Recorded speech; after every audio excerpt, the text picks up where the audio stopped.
Hello दोस्तों, स्वागत है आपका आपके अपने चैनल दी एग्जाम हेल्पर में। दोस्तों, इस वीडियो में हम आपका जो केपीएस जेएसए का एग्जाम होने वाला है 2023 में, जो कि आपका 1 मार्च से स्टार्ट है, उसके लिए मैं अपने नोट से आपको 2000 प्लस जी के जीएस के क्वेश्चन कराने वाला हूं, जो कि आपके लिए ब्रह्मास्त्र स्थापित होने वाला है, जो कि आपकी सीधे पेपर की खोपड़ी में छेद करने वाला है।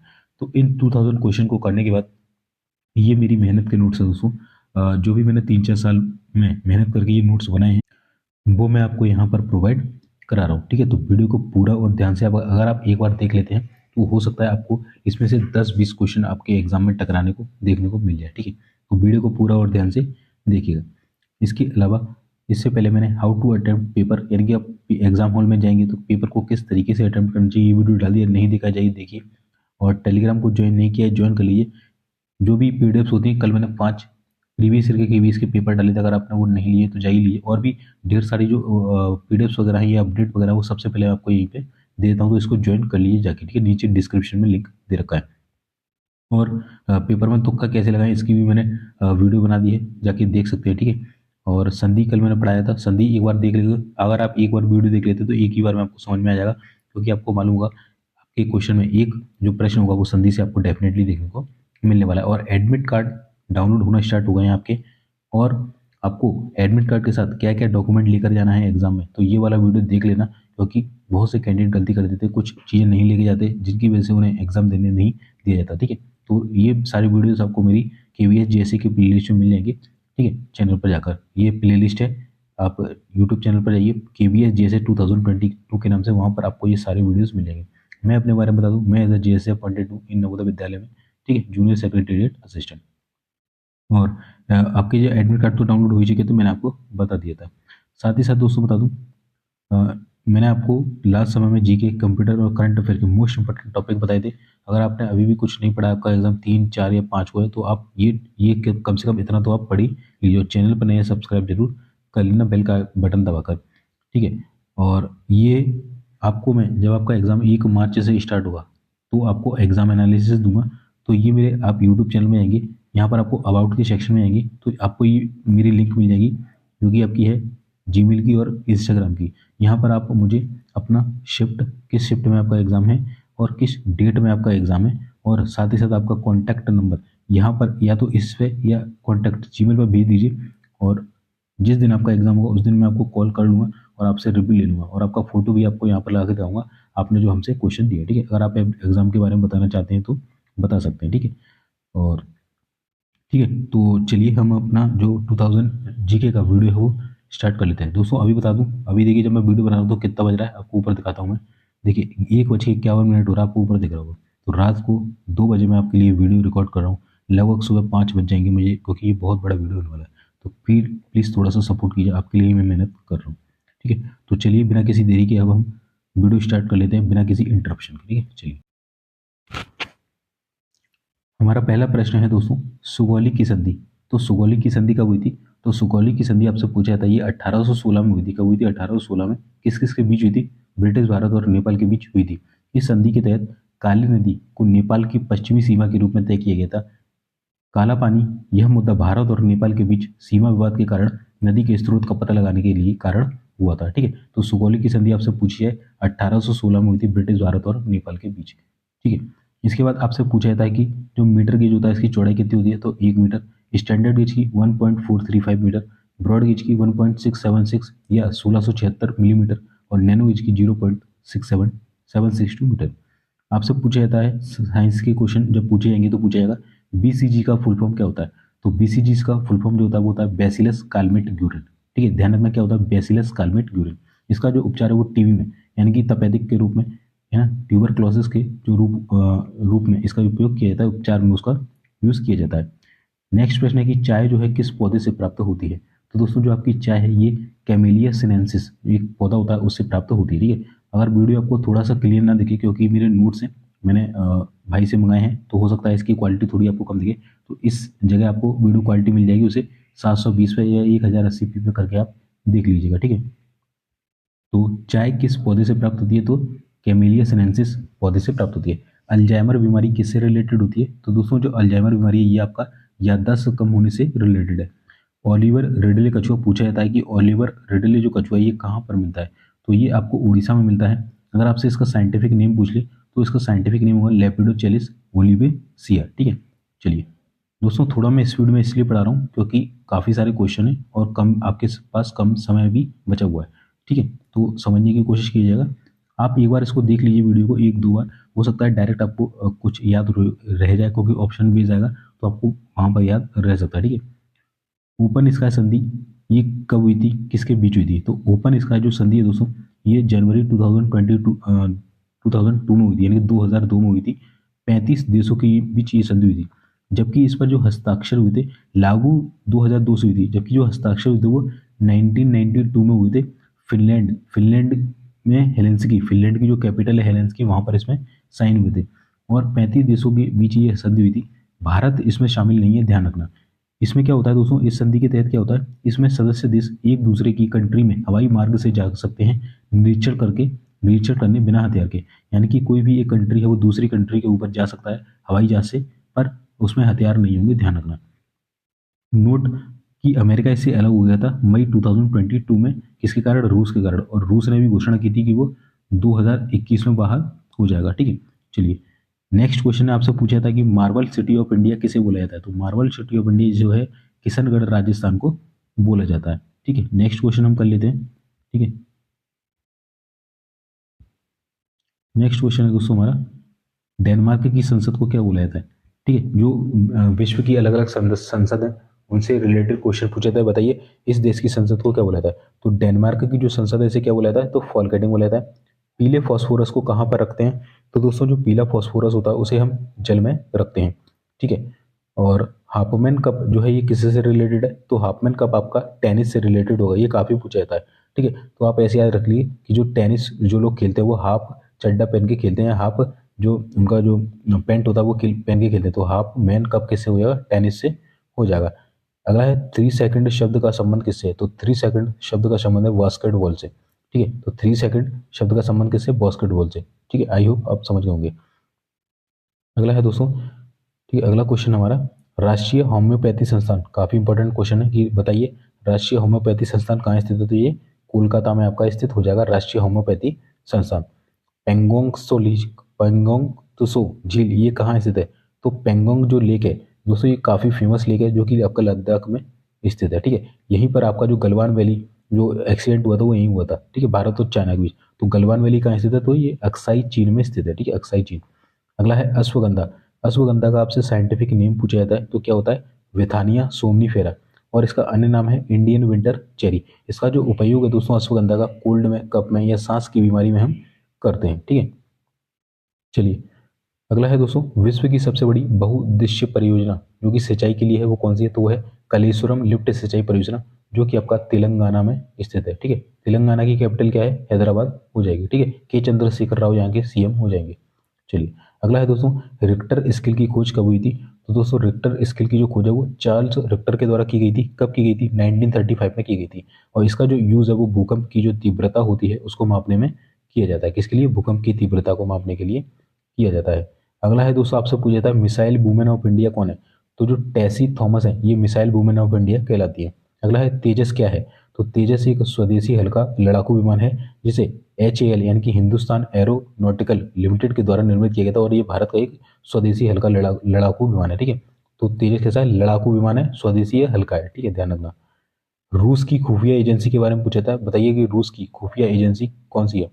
तो दो एजेंसी है, एक है आपका KGB, दूसरा है आपका FSB यानी कि फेडरल सिक्योरिटी सर्विस। ठीक है, अगला है USA की, काफी पूछी जाती है, बताइए USA की खुफिया एजेंसी कौन सी है? तो USA की जो खुफिया एजेंसी है वो है आपकी CIA, सेंट्रल इंटेलिजेंस एजेंसी। क्या है? Central intelligence agency. इसका जो इस्टेब्लिशमेंट है वो 1947 में हुई थी। इसका जो मुख्यालय है वो आपका वर्जीनिया में स्थित है। कहाँ है? वर्जीनिया में। ठीक है, चलिए अगला हम नेक्स्ट देख लेते हैं। नेक्स्ट देख लेते हैं दोस्तों, इंडिया की खुफिया एजेंसी कौन सी है? तो इंडिया की कोई खुफिया एजेंसी आपको मालूम होनी चाहिए, ये है आपकी रॉ। इसका फुल फॉर्म भी पूछा जाता है, तो रिसर्च एंड एनालिसिस विंग। ठीक है, और इसकी जो इस्टेब्लिशमेंट है वो 1968 में हुई थी। कहाँ पर? नई दिल्ली में इसका हेडक्वार्टर है। और इसका कार्य क्या होता है? तो रॉ जो होती है आपका विदेशी मामलों, अपराधियों, आतंकियों के बारे में पूरी जानकारी रखती है। अगला है पाकिस्तान की खुफिया एजेंसी क्या है? तो दोस्तों जो पाकिस्तान की आपकी खुफिया एजेंसी है वो है ISI यानी कि इंटर सर्विस इंटेलिजेंस। इसकी जो स्टैब्लिशमेंट है वो 1948 में हुई थी और इसे इस्लामाबाद में इसका हेडक्वार्टर हो जाएगा। यूके की काफ़ी पूछी जाती है क्योंकि सबसे पुरानी है। तो यूके यानी कि यूनाइटेड किंगडम की जो खुफिया एजेंसी है वो क्या है, तो इसकी जो खुफिया एजेंसी है दोस्तों वो है कि MI6 यानी कि मिलिट्री इंटेलिजेंस सेक्शन 6। ये 1909 में बनी थी। कब बनी थी? 1909 में। सबसे पुरानी जो है आपकी ये खुफिया एजेंसी है, ठीक है। अगला है कि चीन की जो खुफिया एजेंसी वो क्या है, तो वो है आपकी MSS यानी कि ministry of state safety. Germany की क्या है? BND यानी कि बुंडेनसेन एक्रिक एक्रिक टेंडेंटिस। आपको बस BND याद रखना है, ठीक है, उस पर मत जाइए, ठीक है। अगला पूछा है ऑस्ट्रेलिया की खुफिया एजेंसी क्या है, तो ये है ASIS यानी कि ऑस्ट्रेलियन सीक्रेट इंटेलिजेंस सर्विस। ये इसराइल की पूछी जाती है। इसराइल की तो भाई पूछी ही जाती है। बताइए इसराइल की खुफिया एजेंसी क्या है, तो इसराइल की है मोसाद। क्या है? मोसाद। भाई साहब विश्व की सबसे खतरनाक जो खुफिया एजेंसी वो यही है, मोसाद, ठीक है। अगला है फ्रांस की, आपसे पूछी जाती है फ्रांस की खुफिया एजेंसी क्या है, तो ये हो जाएगी DGS यानी कि directorate general for external services, ठीक है, एक्सटर्नल सिक्योरिटी। अगला है दोस्तों आपसे पूछा था, बताइए माय गवर्नमेंट जो पोर्टल है इसकी स्टार्ट डेट कब कब थी, इसको कब स्टार्ट किया गया था माय गवर्नमेंट पोर्टल को, ये योजना के रूप में आपसे क्वेश्चन बनता है। तो इसे 26 जुलाई 2014 को स्टार्ट किया गया था माय गवर्नमेंट पोर्टल को, ठीक है। चलिए अगला है दोस्तों यूनाइटेड नेशन में जो मेंबर चुने जाते हैं सिक्योरिटी काउंसिल में, यानी कि यूनाइटेड जो नेशन है आपका, इसका इस्टेब्लिशमेंट 1945 में हुई थी। न्यूयॉर्क में इसका मुख्यालय है और 24 अक्टूबर को आपका 1945 में इसकी इस्टेब्लिशमेंट हुई थी, ठीक है। चलिए, और यूनाइटेड नेशन में जो सिक्योरिटी काउंसिल होती है उसमें जो मेंबर चुने जाते हैं वो कैसे चुने जाते हैं, तो इसके जो मेंबर है वो यूनाइटेड नेशन चार्टर आर्टिकल 23 के द्वारा चुने जाते हैं। कुल 15 सदस्य देश होते हैं इसके, जिसमें से 15 में से क्या होता है, 5 स्थायी सदस्य होते हैं जिनके पास वीटो पावर होती है और 10 जो होते हैं वो आपके अस्थायी सदस्य होते हैं, ठीक है। 5 स्थायी सदस्यों में कौन कौन से आपसे पूछा जाता है, बताइए। जो यूनाइटेड नेशन के 5 स्थायी सदस्य हैं उनमें से कौन सा एक नहीं है, तो कौन कौन से आपको ये पता होना चाहिए। USA, चाइना, रशिया, फ्रांस और UK, ये इसके स्थायी मेंबर है। 10 अस्थायी सदस्य जो होते हैं ये हर 2 साल के लिए चुने जाते हैं। हर साल 5 नए बनते हैं। शुरुआत में 11 सदस्य थे, 5 स्थायी प्लस 6 अस्थायी। 1963 के बाद कितने हो गए? 15 हो गए, जिसमें से 5 स्थायी है और 10 अस्थायी है, ठीक है। चलिए अब ये इंपॉर्टेंट क्यों था अभी वो बताने वाला हूँ, ठीक है। तो 10 अस्थायी सदस्यों में ये विवरण है, ये आपको याद रखना है तो रखिए, कोई दिक्कत नहीं है। भारत से पूछा जाएगा कि बताइए भारत जो है अब तक कुल कितनी बार जो है आपका यूनाइटेड नेशन जो सिक्योरिटी काउंसिल है उसका मेंबर बन चुका है, तो भारत अब तक कुल 8 बार, कितनी बार? 8 बार इसका मेंबर बन चुका है। कब कब? 1950-51 में सबसे पहले बना था, और जो लेटेस्ट है वो अगस्त 2021 में भारत ने इसकी अध्यक्षता संभाली थी, ठीक है। इंडोनेशिया के स्थान पर, और ये भी पूछ सकता है कि भारत किसके स्थान पर आया था, तो इंडोनेशिया के स्थान पर आया था 8वीं बार। कब आया था? 2020 और 21 में, ठीक है, ध्यान रखना। चलिए अगला दोस्तों प्रश्न है, शिक्षा को अनिवार्य करने वाला प्रथम देश कौन सा था, तो दोस्तों शिक्षा को अनिवार्य करने वाला जो प्रथम देश था आपका वो था प्रशा। क्या था? प्रशा, ठीक है, ध्यान रखना। तो आप ऐसे याद रख सकें कि शिक्षा को जो अनिवार्य करेगा उसे क्या मिलेगा? प्रसाद मिलेगा। तो ये ट्रिक है। तो शिक्षा को जो अनिवार्य करेगा उसे क्या मिलेगा? प्रसाद। तो प्रशा आपको याद रह जाएगा। प्रथम फुटबॉल प्रथम फुटबॉल विश्व कप जीतने वाला देश कौन सा है, तो भाई फुटबॉल कौन जीतेगा बताइए। प्रथम वर्ल्ड में प्रथम फुटबॉल कप हुआ होगा, कौन जीतेगा? जो भाई उड़ उड़ के खेल रहा होगा, जो उड़ उड़ के खेल रहा होगा वही तो जीतेगा ना। तो बस, तो उससे ट्रिक बनाई। ट्रिक क्या? उड़ उड़ के खेला था, तो कौन जीता? उरुग्वे, ठीक है। उड़ उड़ उड़ आ रहा है ना इसमें, उरुग्वे, ठीक है, इस तरीके से। अगला है चंद्रमा पर उतरने वाला पहला जो व्यक्ति है वो कौन था, तो भाई चंद्रमा पर जो उतरने वाला जो व्यक्ति था वो था नील आर्मस्ट्रॉन्ग। क्योंकि जो चंद्रमा पर उतर गया, अब वहां पे ऑक्सीजन तो है नहीं है, जैसे ही वो उतरा वो कैसा पड़ गया? नीला पड़ गया, है ना, नीला पड़ गया शरीर उसका, तो क्या हो गया? नील आर्म स्ट्रॉन्ग, ठीक है। अगला है विश्व के चारों ओर समुद्री यात्रा करने वाला प्रथम व्यक्ति कौन है, तो एक बात बताइए, कोई व्यक्ति चारों तरफ समुद्र है और विश्व की यात्रा कर रहा है समुद्री समुद्र में, समुद्री समुद्र में, समुद्री समुद्र में, तो क्या हुआ? उसकी बॉडी गलेगी कि नहीं गलेगी? तो गल जाएगा ना वो। तो जब वो समुद्र की यात्रा कर रहा वापस आया तो बोला अरे यार मैं तो गल गया यार, मैंने मतलब समुद्र की यात्रा में तो मैं तो गल ही गया। तो क्या था? विश्व के चारों ओर समुद्री यात्रा करने वाला प्रथम व्यक्ति कौन था? मैगलन। कौन था? मैगलन, ठीक है। चलिए नेक्स्ट देख लेते हैं। नेक्स्ट हमारा दोस्तों, एवरेस्ट शिखर पर पहुंचने वाला पहला व्यक्ति कौन था, तो एवरेस्ट शिखर पर पहुंचने वाला जो व्यक्ति था वो था आपका शिर्पा तेंजिंग और एडमंड हिलेरी, ठीक है। चलिए विश्व का पहला धर्म कौन सा है, तो धर्म को किससे मानना चाहिए? तन मन धन से मानना चाहिए। तो सनातन धर्म जो है विश्व का पहला धर्म है। चंद्रमा पर मानव भेजने वाला प्रथम देश कौन सा है?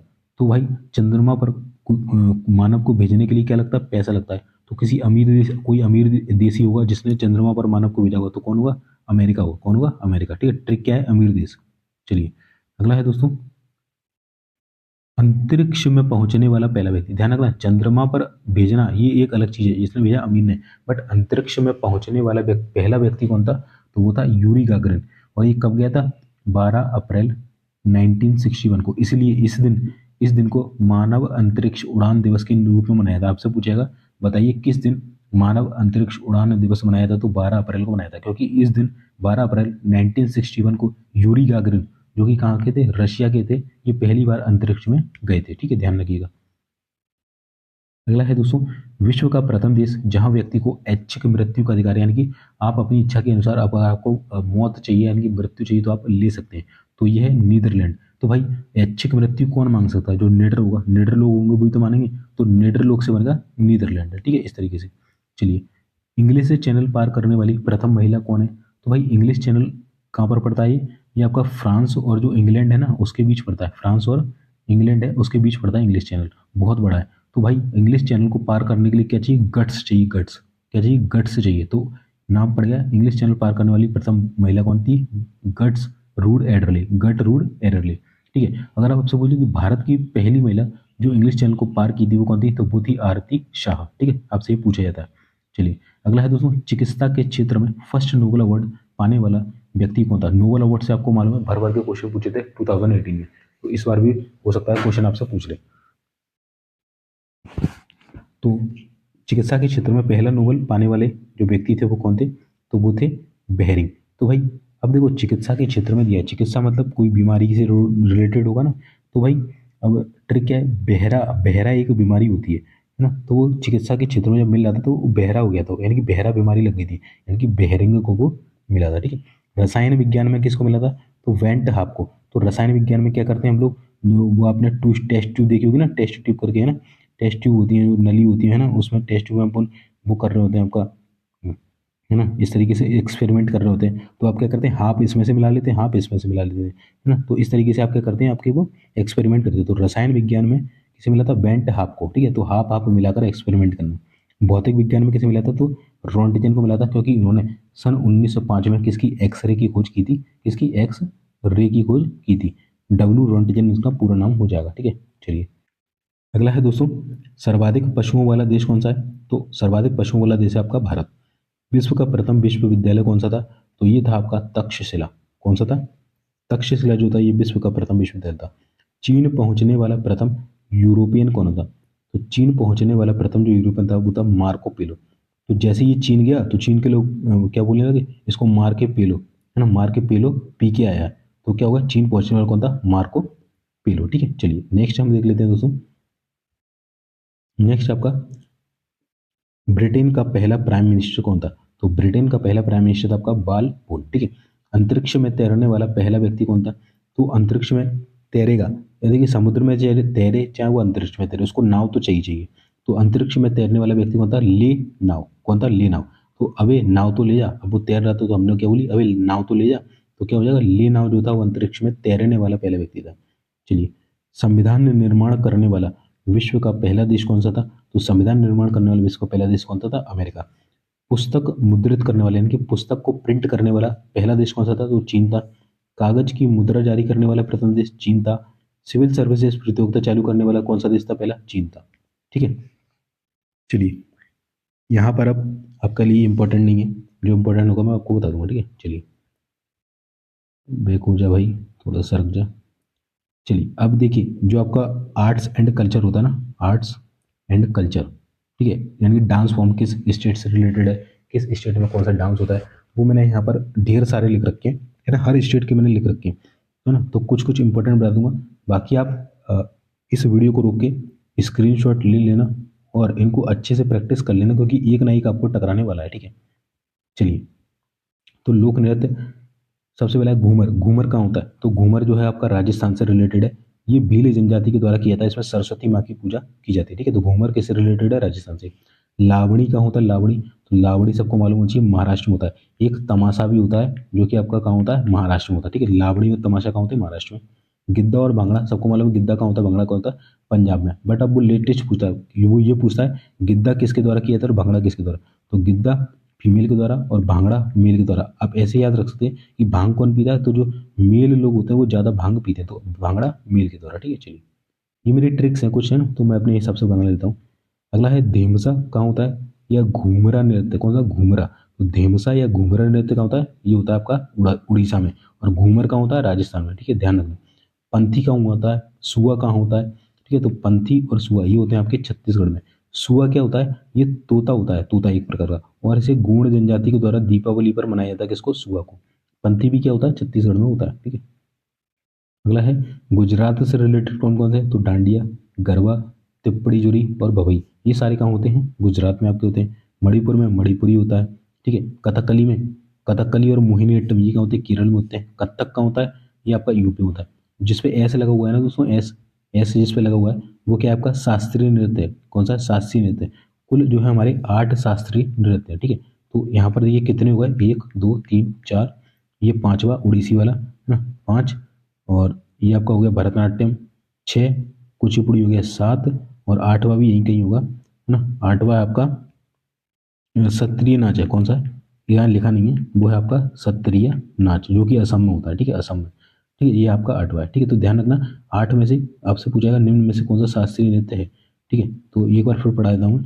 मणिपुर में मणिपुरी होता है, मणिपुरी मणिपुर में होता है। कथकली और मोहिनीअट्टम दोनों केरल में होंगे। कथक कहाँ होगा, तो ये यूपी में। यक्षगान, हुतारी, सुग्गी, कुनीता, करगा, लंबी, ये होते हैं आपके कर्नाटका में, ठीक है।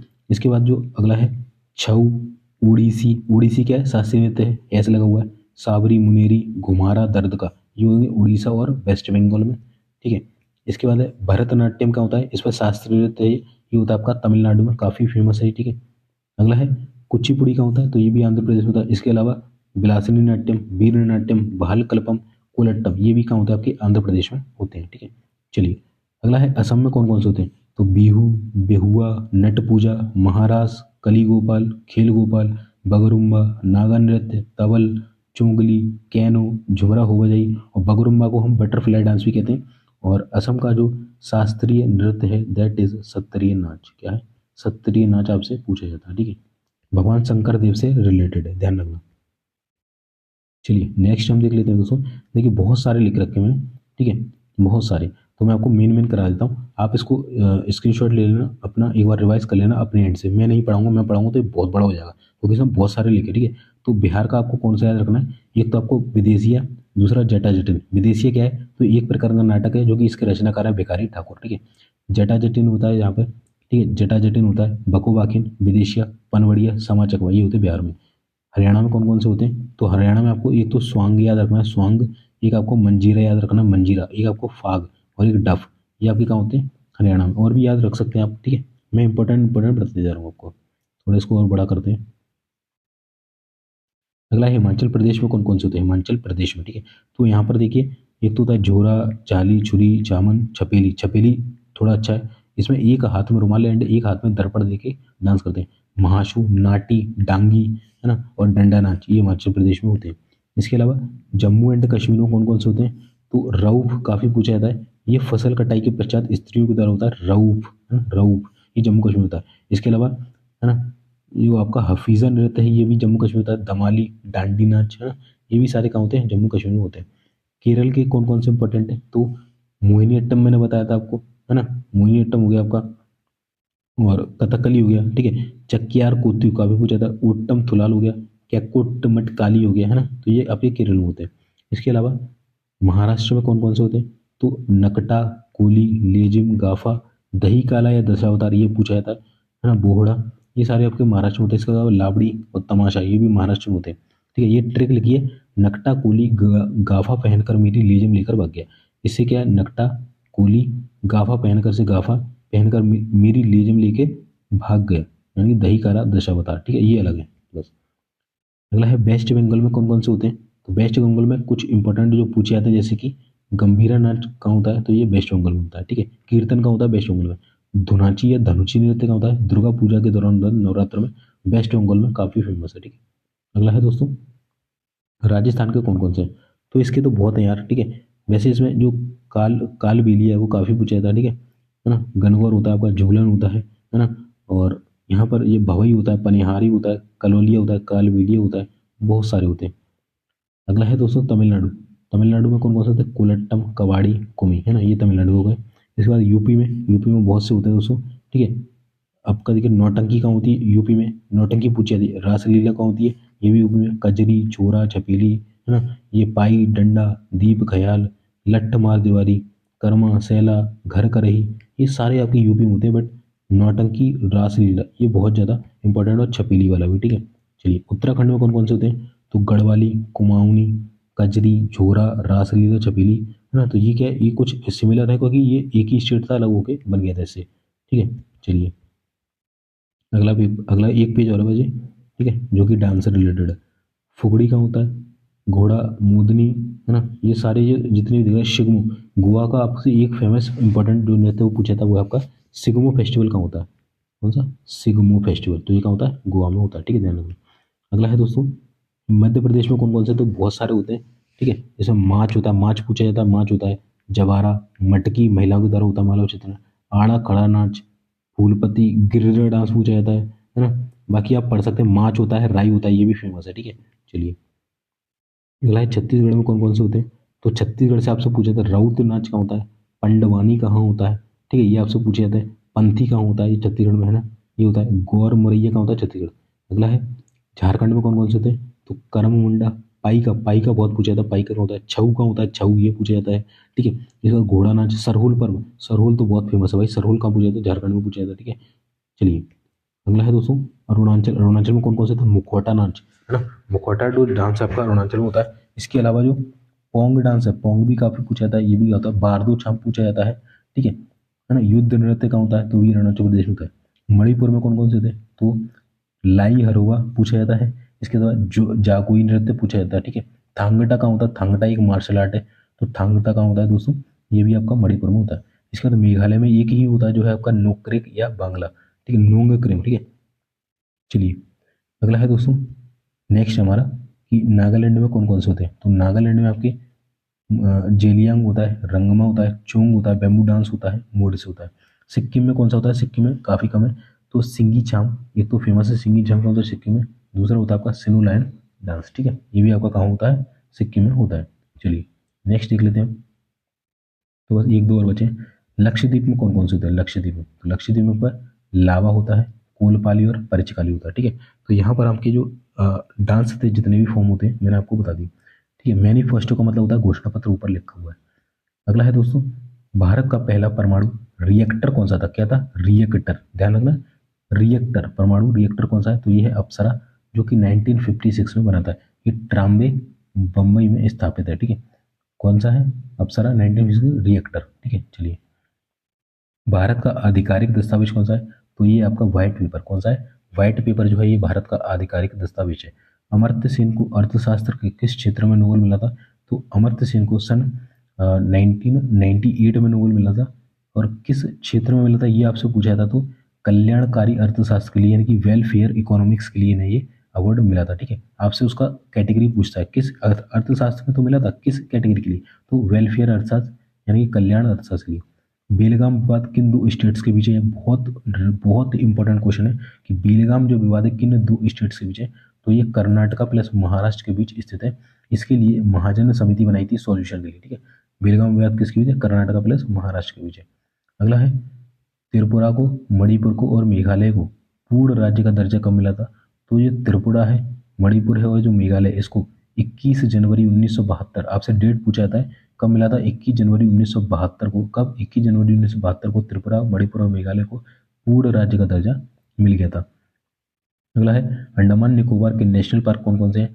तो महात्मा गांधी नेशनल पार्क है, north button, south button, middle button, ये सारे अंडमान निकोबार के नेशनल पार्क हो जाएंगे। अगला है किस नदी घाटी को भारत का रूर कहा जाता है? दोस्तों जो दामोदर नदी घाटी है ये वेस्ट बंगाल में होती है, ठीक है। तो दामोदर जो नदी घाटी है इसको भारत का रूर कहा जाता है, ठीक है। रूर उस क्षेत्र को बोलते हैं जहाँ पर खनिज वगैरह, मिनरल्स वगैरह काफ़ी मात्रा में मिलते हैं, उस क्षेत्र को हम बोलते हैं रूर, ठीक है। अगला है दोस्तों मेंडलीफ ने किस पौधे पर संकरण किया था? तो जो मेंडलीव था उसने गार्डन पी यानी कि मटर के पौधे पर संकलन किया था। अंतरराज्यीय परिषद की स्थापना कब हुई थी? तो इसकी जो स्थापना है ये 28 मई 1990 को हुई थी। ठीक है, डायरेक्ट आपसे डेट पूछेगा तो अंतरराष्ट्रीय परिषद की स्थापना 28 मई 1990 को हुई थी। एशिया का प्रवेश द्वार किसे बोला जाता है? तो दोस्तों जो आपका एशिया का प्रवेश द्वार है ये आपको तुर्की को बोला जाता है। किसे बोला जाता है? तुर्की को आपका एशिया का प्रवेश द्वार बोला जाता है। भारत में सबसे ज़्यादा वन्य जीव अभ्यारण्य कहाँ पाए जाते हैं? तो ये आपके अंडमान निकोबार द्वीप पर पाए जाते हैं, लगभग 94 के अप्रॉक्स है। राजनीतिक विज्ञान में नागरिक शब्द का जो प्रयोग है ये सबसे पहले किया था, तो ये किया था आपका अरस्तू ने। तो राजनीतिक विज्ञान यानी कि इकोनॉमिक साइंस में नागरिक जो शब्द है, पॉलिटिकल साइंस में सॉरी, पॉलिटिकल साइंस में नागरिक शब्द का जो प्रयोग है ये अरस्तू ने किया था। ठीक है, चलिए नेक्स्ट हम देख लेते हैं दोस्तों। नेक्स्ट हमारे स्टार्ट हो गया नामों में हुए परिवर्तन कौन कौन से, यानी कि जो नामों में चेंजेस किए गए ना बहुत सारे, वो कौन कौन से। ठीक है, मेरे पास पुराने लिखे हैं, आपके पास नए भी होंगे तो वो भी देख लेना। तो प्रगति मैदान मेट्रो स्टेशन का नया नाम क्या है? Supreme Court railway station. Feroza Kotla stadium का अरुण जेटली स्टेडियम। बोगीबील जो पुल था इसका कर दिया अटल सेतु, असम में है ब्रह्मपुत्र नदी के ऊपर। ठीक है, मैं यहाँ से 2 बार निकल चुका हूँ अभी असम में। ठीक है, मजा आता भाई, लो बहुत बड़ा भाई, 4 किलोमीटर तक फैला हुआ है ये, और मतलब बहुत ज़्यादा है ना, 5 मिनट तक चलती रहता है पुल ट्रेन में, बहुत मतलब खौफनाक मंजर होता है। हेवलॉक द्वीप कहाँ पर है?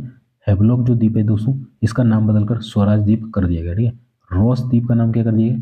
Netaji Subhash Chandra Bose, Ross boss. ठीक है, चलिए अगला है चेन्नई रेलवे जो स्टेशन है इसको M G Ramachandran central railway station बना दिया। छत्रपति शिवाजी जो आपका टर्मिनल था इसे Chhatrapati Shivaji terminal international terminal बना दिया। चेनानी नासरी जो सुरंग थी इसे श्यामा प्रसाद मुखर्जी टनल बोला जाने लगा है। व्हीलर द्वीप को एपीजे अब्दुल कलाम द्वीप कहा जाने लगा है। नया रायपुर को अटल नगर, हजरतगंज चौराहे को अटल चौक, नील द्वीप को शहीद द्वीप। ठीक है, इसके बाद स्वच्छ भारत जो अभियान था इसको सुंदर भारत। हबीबगंज रेलवे स्टेशन को रानी कमलापति, पहले अटल बिहारी वाजपेयी था, फिर इसे अभी बदलकर हबीबगंज को कमलापति कर दिया है। क्या कर दिया? कमलापति ना, रानी कमलापति रेलवे स्टेशन। ठीक है, चलिए अगला है मुगल सराय रेलवे स्टेशन का नाम क्या है? तो यह है दीनदयाल उपाध्याय रेलवे स्टेशन। ठीक है, चलिए और देख लेते हैं नामों में चेंज और भी है। ठीक है, अब खत्म हो गए।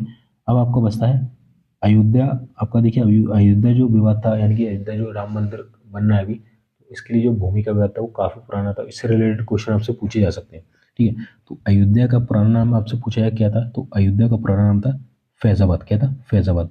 अयोध्या का जो विवाद है ये कितने एकड़ जमीन का था? तो अयोध्या का जो विवाद है दोस्तों ये आपका 2.7 एकड़ जमीन का था। ठीक है, आपसे पूछा जाएगा अयोध्या विवाद का फैसला कितने जजों की बेंच ने सुना है? तो 5 जजों की बेंच ने। आपसे नाम भी पूछ सकता है, आपको पढ़ना है तो पढ़ लेना वैसे। ठीक है, इतना याद अगर हो सके तो कर लेना, बाकी कोई दिक्कत नहीं। बाकी आप टोटल जज गिन लेना कितने थे? 5। अयोध्या विवाद में मस्जिद के लिए जो जमीन दी थी वो किसने दी थी? ठीक है, तो मस्जिद के लिए जो जमीन दी गई थी वो 5 एकड़ जमीन थी। ठीक है, अब 5 जज कौन कौन से थे? रंजन गोगोई, न्यायाधीश डी वाई चंद्रचूड़, शरद अरविंद बोबड़े, अशोक भूषण और अब्दुल नजीर। अगला है अयोध्या विवाद के फैसले के बाद मंदिर बनाने के लिए कितना समय दिया? 3 माह। अयोध्या विवाद का फैसला किसके पक्ष में है? तो राम जन्मभूमि न्यास। अयोध्या स्थित मस्जिद का नाम क्या था? तो बाबरी मस्जिद थी। ठीक है, ये पूछा जाता है कौन सी मस्जिद थी? बाबरी मस्जिद। अयोध्या का अंतिम फैसला कब आया? तो 9 नवंबर 2019 को। 60 दिन लगातार सुनवाई इसमें चली थी। ध्यान रखना, पहली सुनवाई इलाहाबाद में 2010 में हुई थी। अगला है दोस्तों बाबरी मस्जिद कब बनी थी? ये काफी पूछा जाता है कि बाबरी मस्जिद कब बनी थी। तो ये सन 1528 में। कब बनी थी? 1528 में बनी थी, मीर बाकी के द्वारा। बाबर के ये मंत्री थे। ठीक है, बाबर के मंत्री थे। ये हिस्ट्री का क्वेश्चन है, आपको मैं जो क्वेश्चन करा रहा हूँ इसमें हिस्ट्री, पॉलिटी, ज्योग्राफी, स्ट्रैटेजी के सब कुछ इसमें मिक्स है, मतलब टोटल है ये, है ना, टोटल है जी के जी इसके लिए। अगला है बाबरी मस्जिद को किसने तोड़ा था? तो इसको विश्व हिंदू परिषद के द्वारा 6 दिसंबर 1992 को तोड़ दिया गया था। अयोध्या किस नदी के किनारे बसा है? फेमस क्वेश्चन है। तो अयोध्या जो है आपका सरयू नदी के किनारे बसा हुआ है। भारत का सबसे बड़ा ये लंबा ऐतिहासिक फैसला कौन सा था? तो ये था केशवानंद भारती बनाम केरल राज्य मामला। ठीक है, चलिए नेक्स्ट हम देख लेते हैं इसके बाद। तो नेक्स्ट नामों में हुए और भी परिवर्तन है, जैसे जो अगरतला रेलवे स्टेशन था इसका क्या कर दिया गया? महाराजा वीर विक्रम हवाई अड्डा। कांडला बंदरगाह का दीनदयाल बंदरगाह। गोरखपुर हवाई अड्डे का महायोगी गोरखनाथ हवाई अड्डा। एकाना इंटरनेशनल क्रिकेट स्टेडियम का अटल बिहारी वाजपेयी स्टेडियम। ठीक है, अगला है यूपी में स्थित है, ठीक है। बेटी बचाओ बेटी पढ़ाओ अभियान का नाम क्या कर दिया, बदलाव, यानी कि बेटी आपकी धन लक्ष्मी और विजय लक्ष्मी, ठीक है। चलिए अगला है बुंदेलखंड एक्सप्रेस वे जो था इसका नाम अटल पथ। अटल नगर किसकी राजधानी, छत्तीसगढ़ की। औरंगजेब रोड का नाम कलाम रोड कर दिया। राष्ट्रीय क्षय रोग नियंत्रण कार्यक्रम का राष्ट्रीय क्षय रोग उन्मूलन, केवल नियंत्रण किया गया, उन्मूलन कर दिया गया।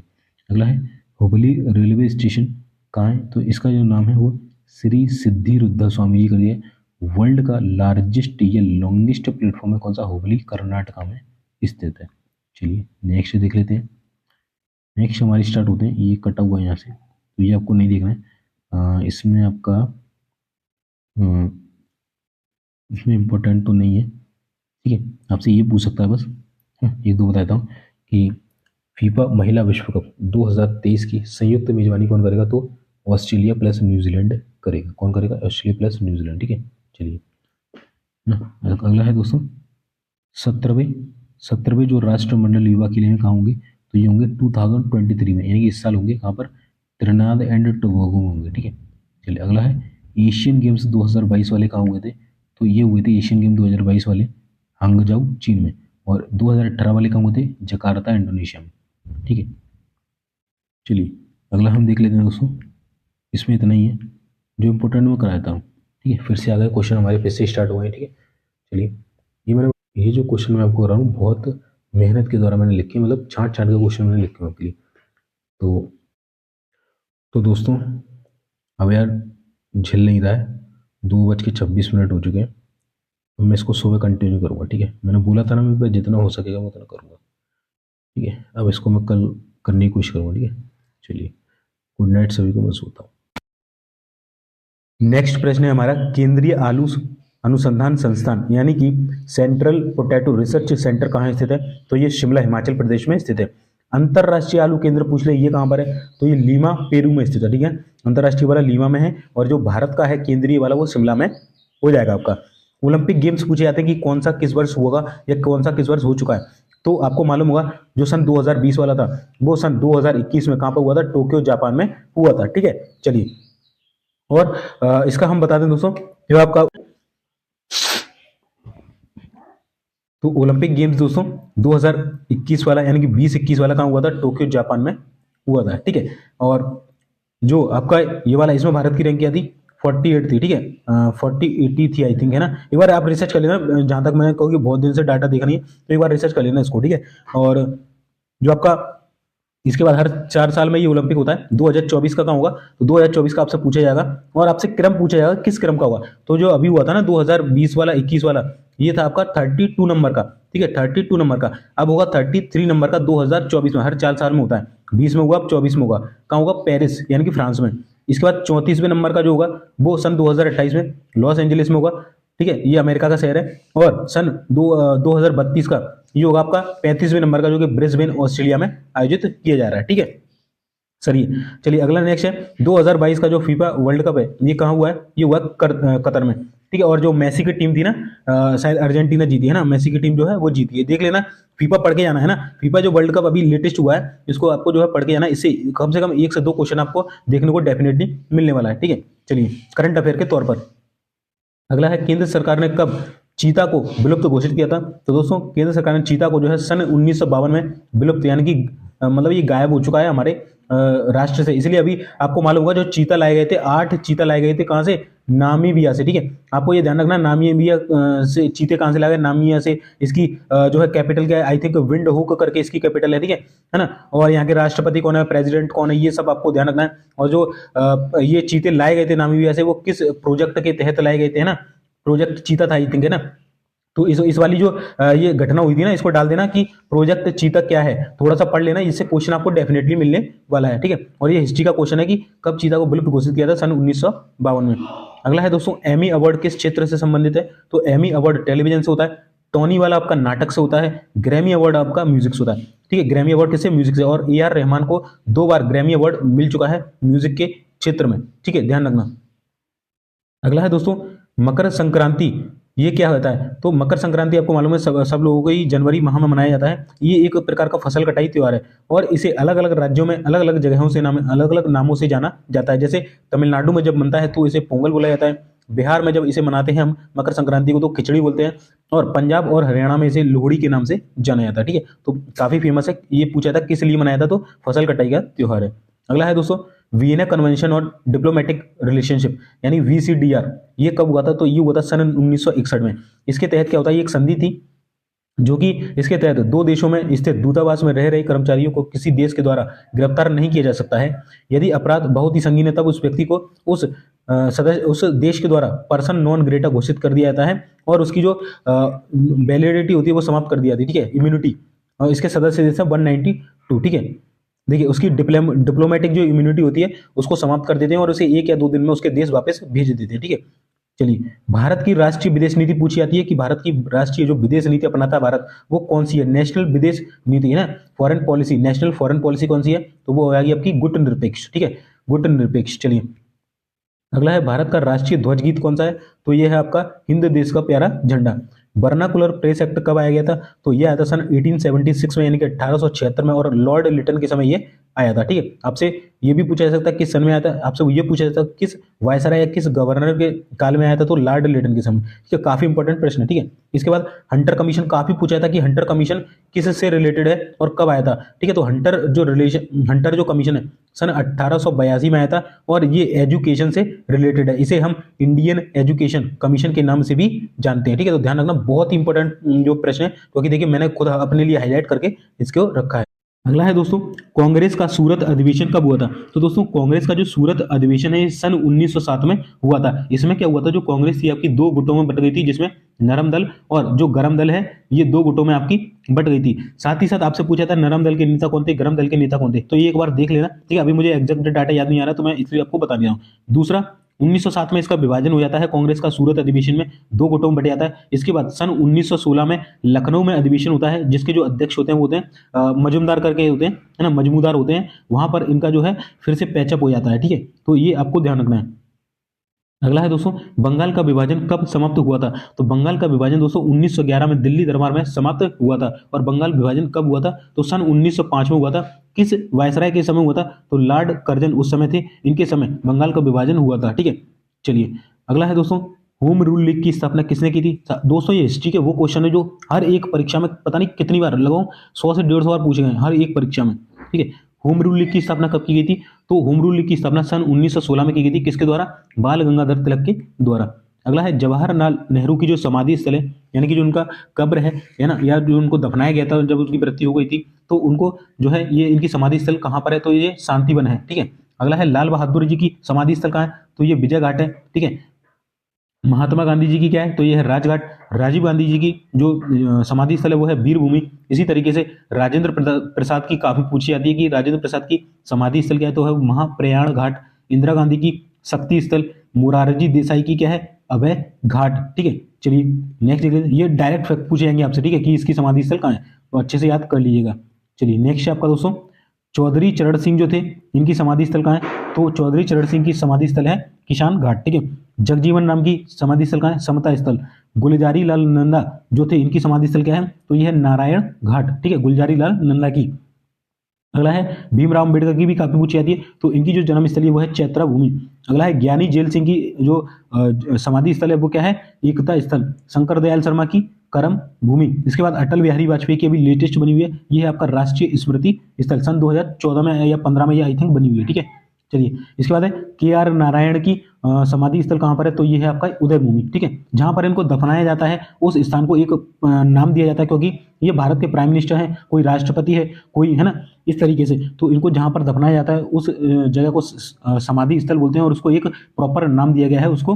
ठीक है, उसको मतलब उसको समर्पित किया गया। ठीक है, चलिए अगला है दोस्तों total number of biosphere reserve, यानी कि बायोस्फीयर जो हमारे होते हैं वो कितने हैं, टोटल हैं 18। यानी कि जैव विविधता जो स्थल है हमारे वो कितने, यानी जैव आरक्षित क्षेत्र पूरे इंडिया में कितने हैं, तो टोटल 18 है ये। ठीक है, 18 है, और नया शायद इसमें बना था पन्ना, आई थिंक पन्ना, जो कि हमारे MP में पड़ता है। एलिफेंट रिजर्व्स कितने हैं, यानी कि हाथी संरक्षित जो केंद्र है वो कितने हैं, तो वो हैं आपके 32।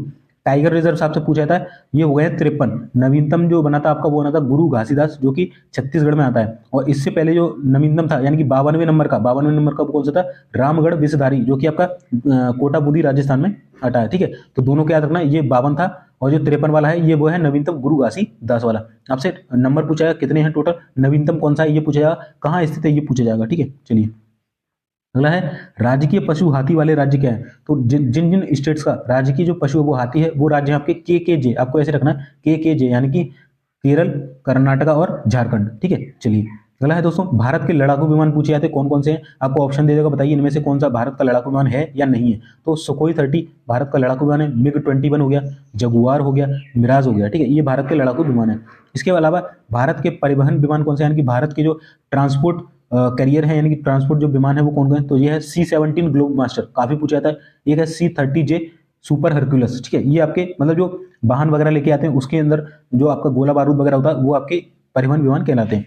अगला है किसी भी व्यक्ति को क्षमादान, मृत्युदंड देना या निलंबित करने का अधिकार राष्ट्रपति को किस आर्टिकल के तहत दिया जाता है। मान के चलिए किसी व्यक्ति को फांसी हो रही है या उसको मौत की सजा सुनाई गई है, तो उसको अगर माफी करना हो, माफी देना हो, तो वो केवल राष्ट्रपति दे सकता है। और इसके लिए एक आर्टिकल बनाया गया था दोस्तों, ये आर्टिकल आपके संविधान में है। तो ये आर्टिकल बार बार पूछा था, पता नहीं कितनी बार पूछा गया। तो कौन सा आर्टिकल है जिसके द्वारा राष्ट्रपति किसी भी व्यक्ति की जो मौत की सजा उसे माफ कर सकता है, तो वह है आर्टिकल नंबर 72।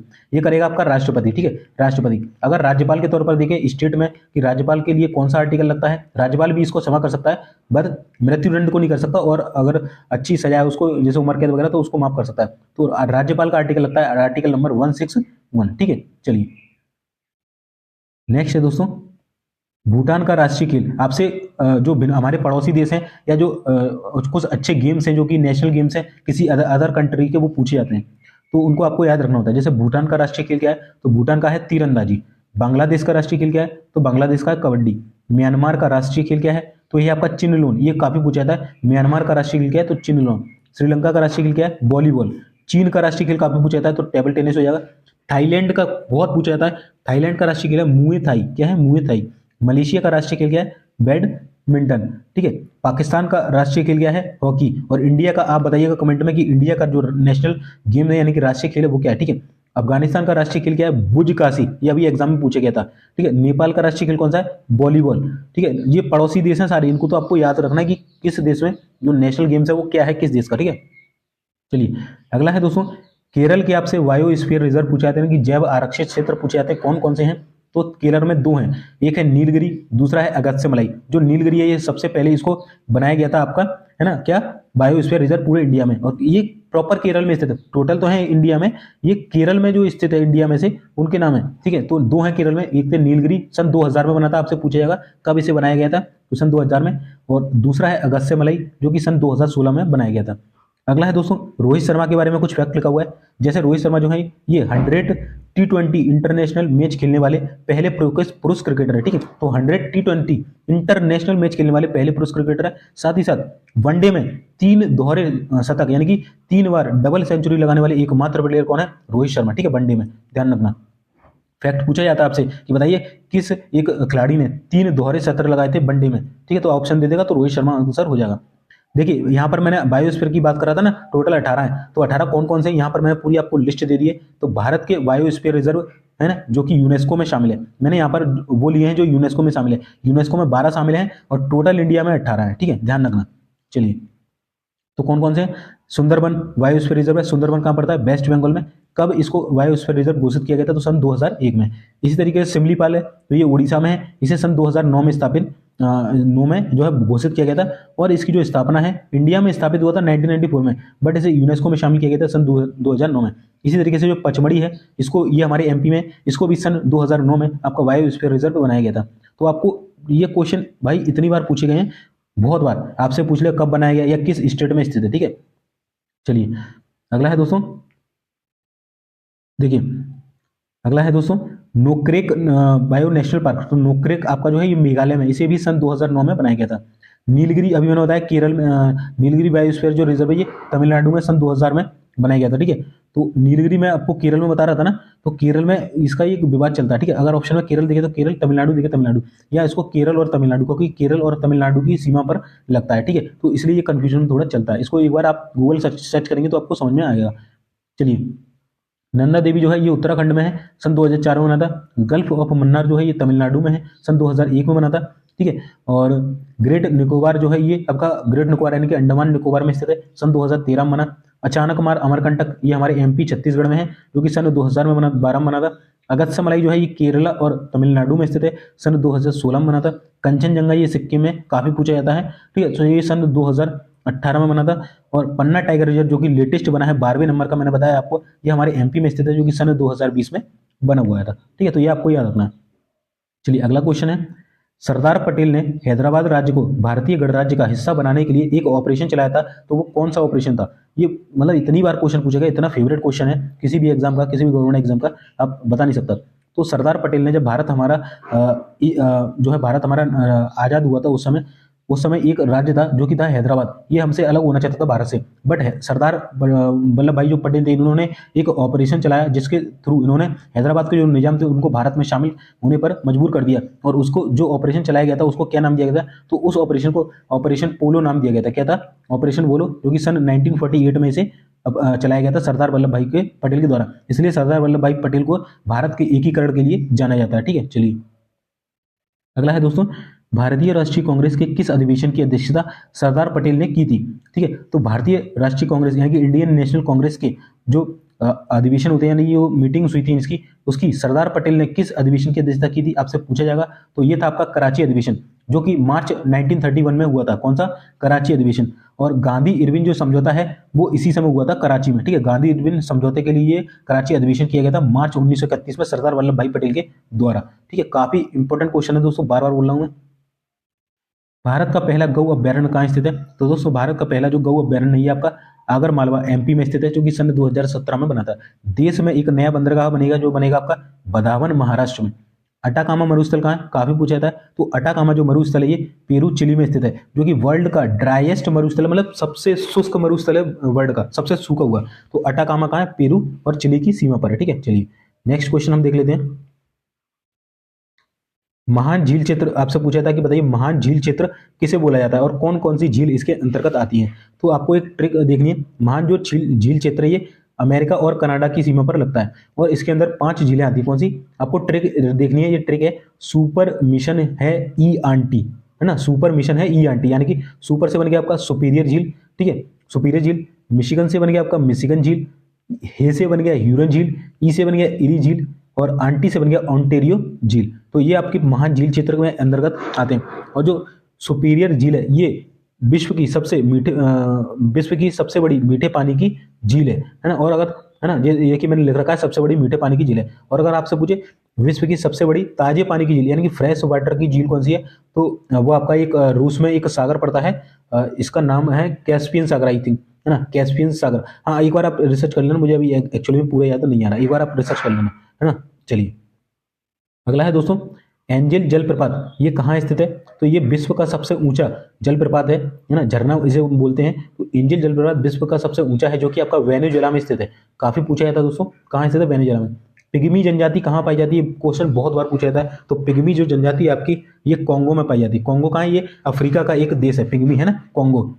चलिए, और ये जो ये जनजाति होती है सबसे नाटी कद की जनजाति होती है, नहीं बहुत टिंगे टिंगे लोग होते हैं इसमें, है ना, वो होते हैं। और ये ठीक है। अगला है नियाग्रा जलप्रपात कहाँ है? तो ये विश्व का सबसे बड़ा वाटरफॉल है। क्या है? विश्व का सबसे बड़ा वाटरफॉल है ये नियाग्रा, है ना। और एंजल वाला विश्व का सबसे ऊंचा हो जाएगा। अगला है कांगो नदी पूछी जाती है आपसे, कांगो नदी। तो ये कांगो नदी जो है आपका ये भूमध्य रेखा को दोस्तों कांगो नदी काफी पूछा जाता है। 3 नदी इंपॉर्टेंट जो कि आपसे हमेशा पूछी जाती है कि कांगो नदी जो है ये किस रेखा को काटती है। तो कांगो नदी आपका ये हमारे जैसे पूरा मैप है पूरा वर्ल्ड का, तो बीच में आपकी होती है भूमध्य रेखा, ऊपर होती है आपकी कर्क रेखा और नीचे होती है मकर रेखा। ये होती है 0 डिग्री पे, ये होती है 23.5 डिग्री उत्तरी अक्षांश पे, और ये होती है 23.5 डिग्री दक्षिणी अक्षांश पे, है ना। चलिए, तो आपसे पूछा था कि कांगो नदी है ये किस रेखा को काटती है? तो ये भूमध्य रेखा को 2 बार काटती है, यानी कि इस वाली जो रेखा है इसको 2 बार काटती है। कौन? कांगो नदी। लिम्पोपो नदी किस रेखा को काटती है? तो ये मकर रेखा को 2 बार काटती है, यानी कि नीचे वाली को। और माही नदी जो है ये कर्क रेखा को 2 बार काटती है, यानी कि ऊपर वाली को। अब काटती का मतलब इन द सेंस कि ये यहाँ से निकलती है ऐसे और फिर ऐसे वापस आ जाती है ना, किसी देश में आती है ऊपर से नीचे आती है, तो इस तरीके से काटती है 2 बार। ठीक है, काफी पूछा जाता है तो याद रखिएगा। आपसे साइंस में क्वेश्चन पूछा था गोल्डन राइस में कौन सी विटामिन पाई जाती है? तो गोल्डन राइस में आपकी विटामिन ए पाई जाती है। मिर्च में कौन सी विटामिन पाई जाती है? तो मिर्च में विटामिन सी पाई जाती है। और ध्यान रखना दूध में विटामिन सी नहीं पाई जाती है, मिर्च में विटामिन सी पाई जाती है हरी मिर्च में। ठीक है, ध्यान रखना। अगला है नाभिक रोग जो है ये क्या होता है और किस विटामिन की कमी से होता है? तो नाभिक रोग को हम मसूड़ों में जो खून आता है ना हमारे, उसके नाम से भी जानते हैं। और ये जो विटामिन की कमी से होता है वो है आपका विटामिन सी। जब हमारे शरीर में विटामिन सी की कमी होती है तब हमें नाभिक रोग हो जाता है। अगला है दोस्तों मिताली एक्सप्रेस प्लस बंधन एक्सप्रेस प्लस मैत्री एक्सप्रेस किन 2 देशों के बीच चलती है? तो ये भारत और बांग्लादेश के बीच चलती 3 ट्रेनें हैं जिसका नाम है मिताली, बंधन और मैत्री। आपसे पूछा जाता है कि कौन कौन सी ट्रेनें जो कि बांग्लादेश और भारत के बीच चलती हैं। अगला है दोस्तों ये कुछ योजनाओं के जो लक्ष्य रखे गए थे प्रधानमंत्री मोदी जी के द्वारा कि कुछ उन्होंने गोल सेट किए थे, तो उसकी डेट आपसे पूछी जाती है एग्जाम में बार बार, तो वो आपको यहाँ पर बता देता हूँ।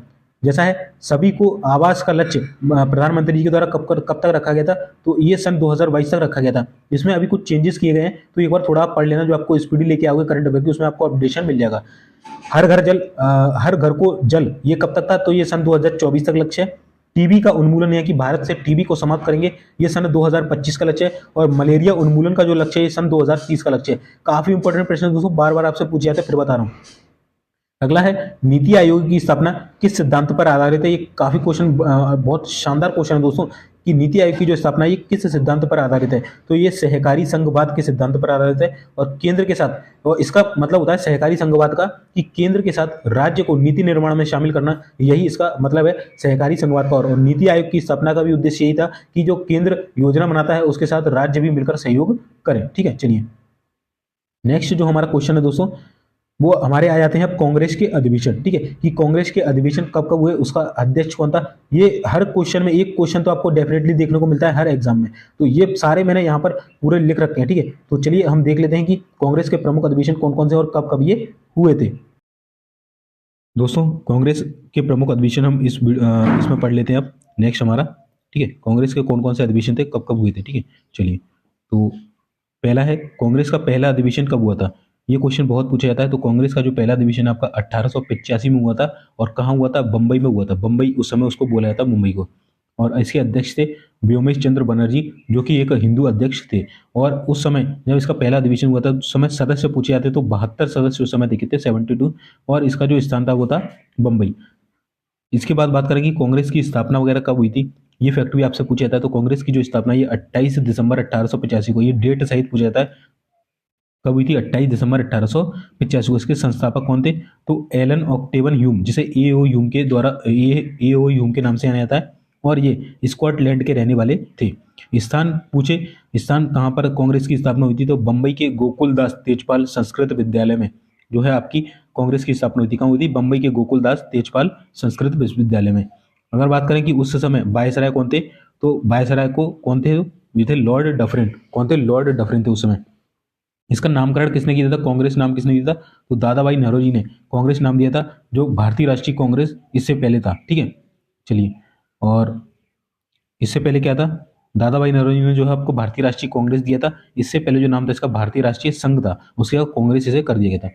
कुछ प्रमुख बयान इस जो है कांग्रेस में दिए गए थे, वो क्या है? कुछ प्रमुख बयान, जैसे फिरोजशाह मेहता ने एक बयान दिया था जिसका उनका कहना था कि कांग्रेस की आवाज़ जो है ये जनता की आवाज़ नहीं है। डफरिन का कहना था कि सूक्ष्मदर्शी अल्पसंख्यकों की एक संस्था है ये। अरविंदो घोष ने इस संस्था के बारे में कहा था कांग्रेस भीख मांगने वाली संस्था है। गांधी ने कांग्रेस को अब समाप्त कर देना चाहिए ये नारा दिया था 1947 के बाद। ठीक है, तो ये कांग्रेस का अधिवेशन, कांग्रेस की स्थापना कब हुई थी, उसके बारे में क्या क्या प्रमुख फैक्ट है वो मैंने आपको बता दिए। साथ ही साथ कांग्रेस का पहला अधिवेशन मैंने बताया कहाँ हुआ। अब हम देखेंगे कांग्रेस का दूसरा अधिवेशन कहाँ हुआ था और उसके बाद तीसरा, चौथा, पांचवा, कितने टोटल अधिवेशन होते सब आपको बताने वाला हूँ। तो दोस्तों कांग्रेस का जो दूसरा अधिवेशन है ये कहाँ हुआ था? तो ये हुआ था सन 1886 में कलकत्ता में हुआ था। कब हुआ था? पहला हुआ 1885 में, दूसरा हुआ था 1886 में, तीसरा हुआ था 1887 में। ठीक है, पहले के अध्यक्ष कौन थे? व्योमेश बनर्जी। दूसरा हुआ था कलकत्ता में, इसके अध्यक्ष थे दादा भाई नौरोजी जो कि पारसी थे, पहले हिंदू थे दूसरे पारसी। तीसरा अधिवेशन जो है 1887 में हुआ था, ये कहाँ पर हुआ था? ये मद्रास में हुआ था। इसके जो अध्यक्ष थे वो थे बदरुद्दीन तैयब जी, ये पहले मुस्लिम अध्यक्ष थे। ठीक है, तो सारी बातें आपको याद रखनी है।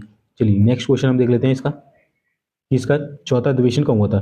तो चौथा अधिवेशन जो है ये सन 1828 में हुआ था, ये हुआ था आपका इलाहाबाद में, और इसके जो अध्यक्ष थे वो थे जॉर्ज यूल जो कि पहले अंग्रेज अध्यक्ष थे। ठीक है, अगला है 1896 का कांग्रेस अधिवेशन जो है ये हुआ था आपका कलकत्ता में। ये मोस्ट इंपोर्टेंट फैक्ट है, ये पता नहीं कितनी बार ये क्वेश्चन आपसे पूछा गया है कि 1896 का जो कांग्रेस का अधिवेशन ये कहाँ हुआ था? कलकत्ता में। इसके अध्यक्ष कौन थे? ये थे एम रहीमतुल्लाह सयानी, और पहली बार वंदे मातरम जो है इसी अधिवेशन में गाया था। इसलिए ये इंपॉर्टेंट है क्योंकि 1896 में जो आपका वंदे मातरम यानी कि राष्ट्रीय गीत है वो इस अधिवेशन में गाया गया था, जो ये कलकत्ता में हुआ था। अध्यक्ष कौन थे? एम रहीमतुल्लाह सयानी। ठीक है, इसके बाद 1905 का कांग्रेस अधिवेशन जो है वो काफी महत्वपूर्ण है कि 1905 का कांग्रेस अधिवेशन कहाँ हुआ था? तो ये हुआ था बनारस में। इसके अध्यक्ष थे गोपाल कृष्ण गोखले। ठीक है, तो 1905 के अध्यक्ष कौन थे? गोपाल कृष्ण गोखले, बनारस में हुआ था। और स्वदेशी जो शब्द है पहली बार इसी कांग्रेस अधिवेशन में जो है अपनाया गया था 1905 के बनारस में। ठीक है, स्वदेशी शब्द। अगला एक और इम्पोर्टेंट है कि 1906 का कांग्रेस अधिवेशन कहाँ हुआ था? तो ये आपका कलकत्ता में हुआ था, और इसके जो अध्यक्ष थे वो थे दादा भाई नौरोजी। और सर्वाधिक बार 3 बार कांग्रेस के अध्यक्ष कौन रहे थे? दादा भाई नौरोजी। आपसे पूछा जाए सर्वाधिक बार कांग्रेस के अध्यक्ष कौन रहे तो वो हैं दादा भाई नौरोजी।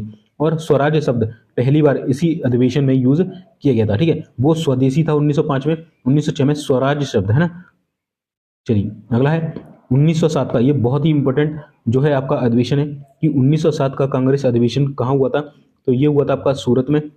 इसके अध्यक्ष थे रास बिहारी बोस, और इस अधिवेशन में जो कांग्रेस है ये 2 भागों में बट गई थी, एक गरम दल और दूसरा नरम दल में बट गई थी। ठीक है, और इसका जो पैचअप होता है 1916 में ये फिर एक हो जाते हैं लखनऊ अधिवेशन में अंबिका मजुमदार की अध्यक्षता में। चलिए अगला है 1911 का कांग्रेस अधिवेशन, बहुत ही ज्यादा इंपॉर्टेंट है कि 1911 का कांग्रेस अधिवेशन कहाँ हुआ था? ये हुआ था आपका कलकत्ता में, और इसके अध्यक्ष थे विष्णु नारायण धर। और पहली बार जन गण मन यानी कि राष्ट्रीय गान इसी अधिवेशन में गाया गया था।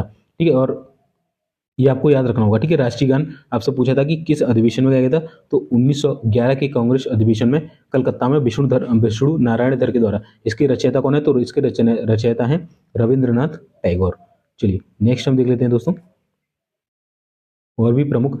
तो अब मैंने बताया था कि 1907 में कांग्रेस 2 भागों में टूट जाती है, नरम दल और गरम दल में। सूरत अधिवेशन वो होता है रास बिहारी बोस अध्यक्षता, इसी के द्वारा 1916 वाला जो अधिवेशन होता है ये लखनऊ में होता है, अंबिका चरण मजुमदार अध्यक्ष होती हैं, और गरम दल नरम दल फिर से एक हो गए थे, और मुस्लिम लीग भी इसमें शामिल हो गई थी। ठीक है, तो ये फैक्ट आपको याद रखना है 1916 से रिलेटेड।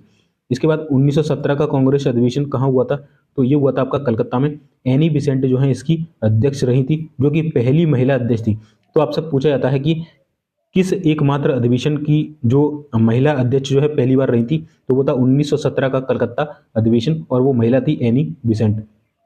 1920 का कांग्रेस अधिवेशन कहाँ होता है? तो 1920 का कांग्रेस अधिवेशन जो है ये कलकत्ता और नागपुर 2 जगह होता है। कलकत्ता में इसकी अध्यक्षता लाला लाजपत राय के द्वारा की गई थी, और नागपुर में इसकी अध्यक्षता सी विजय राघवन जी के द्वारा की गई थी। ठीक है, तो 1920 में 2 जगह होता है।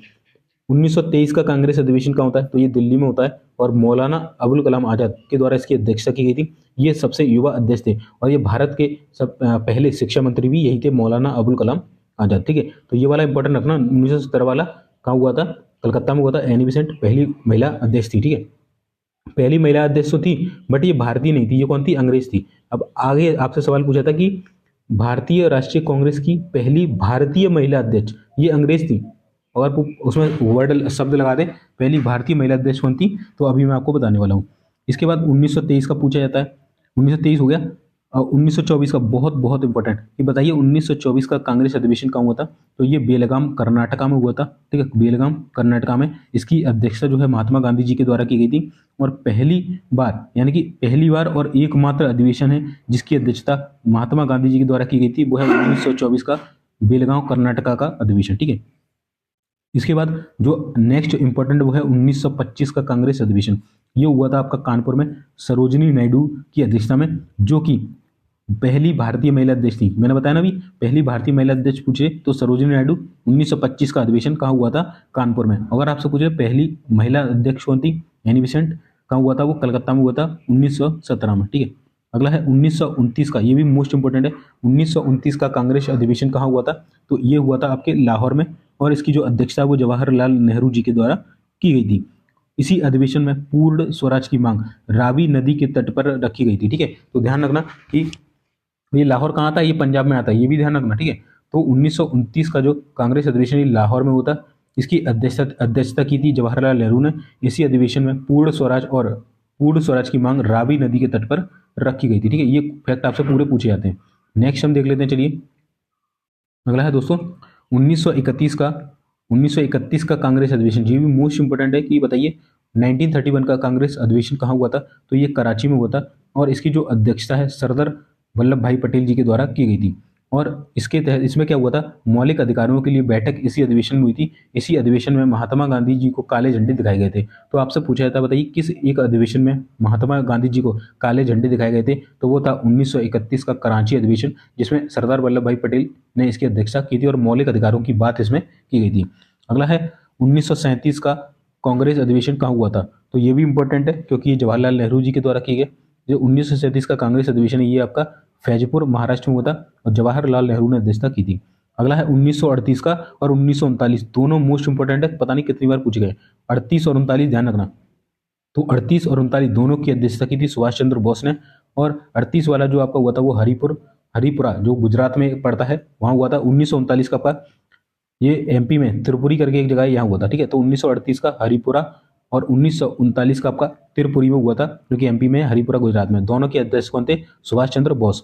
और जो 1939 का था इसमें जो सुभाष चंद्र बोस थे ये लगातार 2 बार अध्यक्ष रहते, 1938 और 1939 में, ये आपको ध्यान रखना है। अब सुभाष चंद्र बोस की बात की है तो 1939 में ही सुभाष चंद्र बोस जो थे इन्होंने अध्यक्ष के पद से इस्तीफा दे दिया, और राजेंद्र प्रसाद इसके अध्यक्ष बना दिए गए थे 1939 में। 1939 में ही सुभाष चंद्र बोस ने फॉरवर्ड ब्लॉक पार्टी की स्थापना की थी। तो आपसे पूछा जाता है कि किसने फॉरवर्ड ब्लॉक पार्टी की स्थापना की थी, कब की थी? तो सन 1939 में फॉरवर्ड ब्लॉक पार्टी की जो स्थापना है सुभाष चंद्र बोस जी के द्वारा की गई थी। ठीक है, तो ध्यान रखना। चलिए अगला है दोस्तों 1946 का कांग्रेस अधिवेशन कहाँ हुआ था? तो 1946 का जो कांग्रेस अधिवेशन है ये मेरठ में हुआ था। इसके अध्यक्ष थे JV कृपलानी। ठीक है, 1946 का, और ये आज़ादी से ठीक पहले का अध्यक्ष था, क्योंकि 1947 में हम आज़ाद हो जाते हैं, उससे पहले 1946 में अधिवेशन होता है, और कहाँ होता है? मेरठ में JV कृपलानी जी के द्वारा। ठीक है, ध्यान रखना। अगला है भारत की आज़ादी के ठीक बाद कांग्रेस के अध्यक्ष कौन बने थे? तो ये बने थे राजेंद्र प्रसाद पट्टाभी सीतारमैया। तो जब भारत आज़ाद होता है 1947 में, उसके बाद 1948 में इसकी एक अध्यक्ष कांग्रेस की बैठक होती है, जिसमें जो अध्यक्ष है वो राजेंद्र प्रसाद बनते हैं और पट्टाभी सीतारमैया। और ये कहाँ होता है? ये जयपुर में होता है 1948 में। ठीक है, आज़ादी के ठीक 1 साल बाद। चलिए अगला है दोस्तों, अब हम ये हमारा पूरा जितने भी कांग्रेस अधिवेशन थे मैंने आपको करा दिए। अब हम नेक्स्ट फिर से वो इंपॉर्टेंट क्वेश्चन करने लगते हैं। ठीक है, इसी तरीके से जो मेरा रजिस्टर है ना प्रॉपर इसी तरीके से बना हुआ है, उसमें मतलब जो भी इंपॉर्टेंट क्वेश्चन बार बार रिपीटेड होते हैं मैंने वो सारे नोट कर रखे। ठीक है, वही मैं आपको करा रहा हूँ। मैं जब भी एग्जाम देने जाता हूँ तो इन्हीं को बस रट के चला जाता हूँ। इन्हीं में से मोस्टली मुझे क्वेश्चन 5-10 क्वेश्चन टकरा ही जाते हैं, और वैसे मुझे थोड़ा बहुत याद ही है, मतलब है ना। तो कुल मिला के जैसे 20 का आ रहा तो 13-14 तक मैं पहुंच जाता हूँ। इतना सफिशियंट होता है जीके एग्जाम में लाना। ठीक है, चलिए 73वां क्वेश्चन है कि 12वीं पंचवर्षीय योजना का उद्देश्य क्या था? तो इसका उद्देश्य पूछा जाता है कब से कब तक थी ये? तो 12वीं जो थी ये 12 से लेकर 17 तक थी, है ना। और इसका जो उद्देश्य था वो था तीव्र प्लस सतत प्लस समावेशी विकास, है ना, यानी कि सबका साथ सबका विकास इसका उद्देश्य रखा गया था। अगला है दोस्तों, हाल ही में किस पूर्व मुख्य चुनाव आयुक्त का निधन हुआ था?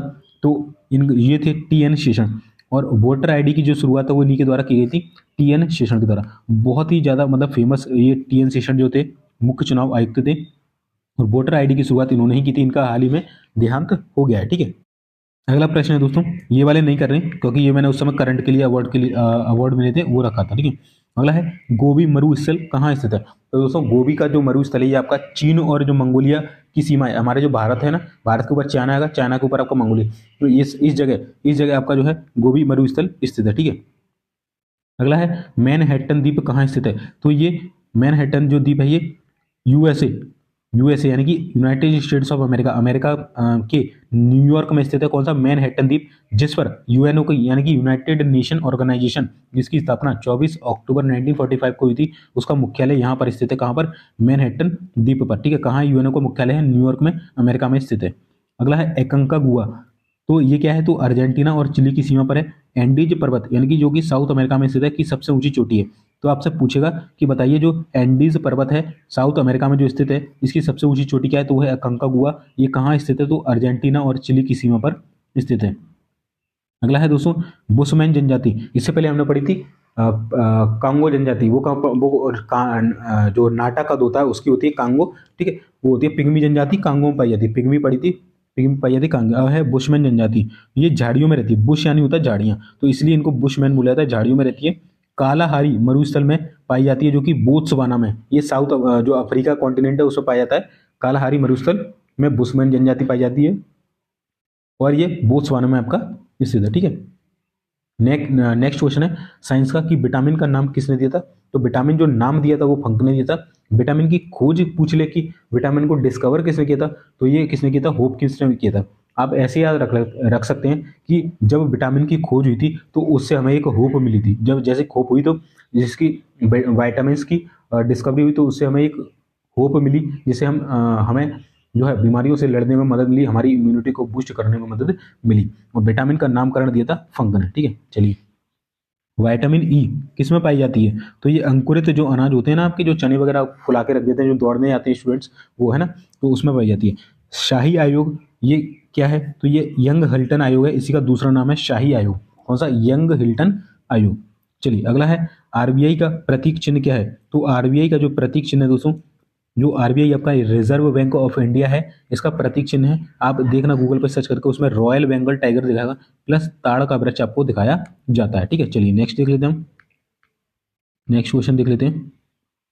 ठीक है, तो नेक्स्ट आपका वित्तीय बाजार यानी कि फाइनेंशियल मार्केट का नियमन कौन करता है? यानी फाइनेंशियल जो मार्केट है, वित्तीय जो बाजार है इसका, इसको रेगुलेट कौन करता है? तो वो करता है आरबीआई।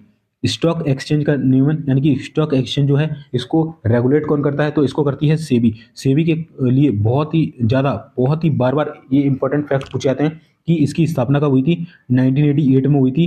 ठीक है, और इसका मुख्यालय कहाँ है? तो इसका मुख्यालय है मुंबई में। ठीक है, मुंबई में है। और इसका जो एक्ट लगता है वो कौन सा है? तो एक्ट है आपका 1992 का एक्ट। 1988 में स्टेब्लिशमेंट होती है, 4 साल बाद 1992 में इसका एक्ट बनाया जाता है। मुंबई में इसका हेडक्वार्टर होगा। अभी हाल ही में शायद इसके माधवीपुरी बुच जो है इसकी नई अध्यक्ष बनी थी, माधवीपुरी बुच। ठीक है, चलिए ध्यान रखना, सारे फैक्ट मैंने बता दिए। तो स्टॉक एक्सचेंज होता है, इसका रेगुलेशन कौन करता है? सेबी। अगला है ओवर ड्राफ्ट बुक। इतनी इंपॉर्टेंट है भाई, बता नहीं सकता कितनी एग्जाम में टकराई है। मेरे ही खुद के 4-5 एग्जाम में तो मैं नहीं देख चुका हूँ, मेरे खुद के एग्जाम में। ओवर ड्राफ्ट बुक के लेखक कौन है? तो ये हैं आपके उर्जित पटेल, जो कि आपके 24th गवर्नर थे आरबीआई के, और अभी वर्तमान में कौन से? 25वें शक्तिकांत दास। ठीक है, आरबीआई के एकमात्र गवर्नर जो प्राइम मिनिस्टर बने वो थे डॉक्टर मनमोहन सिंह, ध्यान रखना। ठीक है, अगला है रुपए का नया चिन्ह, जो रुपए बनाया गया था वो कब किसने दिया था? तो ये दिया था उदय कुमार ने, जो कि तमिलनाडु से रिलेटेड थे। उदय कुमार सन 2014 में इन्होंने ये वाला सिंबल दिया था, रुपी ऐसे था ना, ऐसे वाला, ये वाला सिंबल दिया था इन्होंने।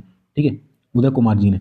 नीतिगत दर यानी कि जो पॉलिसी रेट होती है इसको क्या कहा जाता है? तो नीतिगत दर यानी कि पॉलिसी रेट को आप रेपो रेट के नाम से भी जानते हैं। मौद्रिक समिति का अध्यक्ष कौन होता है? तो मौद्रिक नीति जो समिति होती है इसका अध्यक्ष आरबीआई का गवर्नर होता है। इसमें टोटल 6 सदस्य होते हैं, 3 आरबीआई के द्वारा नामित किए जाते हैं और 3 भारत सरकार के द्वारा। उद्देश्य क्या है इसका मौद्रिक नीति समिति का? तो इसका उद्देश्य है इन्फ्लेशन यानी कि जो महंगाई होती है उसको कंट्रोल करना, यानी कि मुद्रास्फीति को कंट्रोल करना। ठीक है, चलिए, और जो आपकी महंगाई होती है वो कितनी हो सकती है? तो आपकी जो महंगाई है ये 4 होता है इसका एवरेज, और ये +-2 ऊपर नीचे हो सकती है। मैक्सिमम हो सकती है 6, मिनिमम 2। अगर इससे ऊपर जाती है तो महंगाई बहुत बढ़ गई, इससे कम जाती है तब भी ये घाटे की मतलब पूरा संकेत देती है। ठीक है, चलिए अगला है दोस्तों रिवर्स रेपो रेट। ये क्या होती है?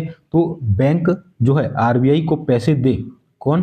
बैंक जब आरबीआई को, ये होता है आरबीआई बैंकों का बैंक, और जो होते हैं अलग अलग बैंक हैं, अलग अलग बैंक मान के चलिए। ठीक है, ये अलग अलग बैंक हैं। तो जब आरबीआई इन बैंकों को पैसा देता है तो जिस रेट पर वो पैसा देता है उसको बोलते हैं हम रेपो रेट। क्या बोलते हैं? Repo rate.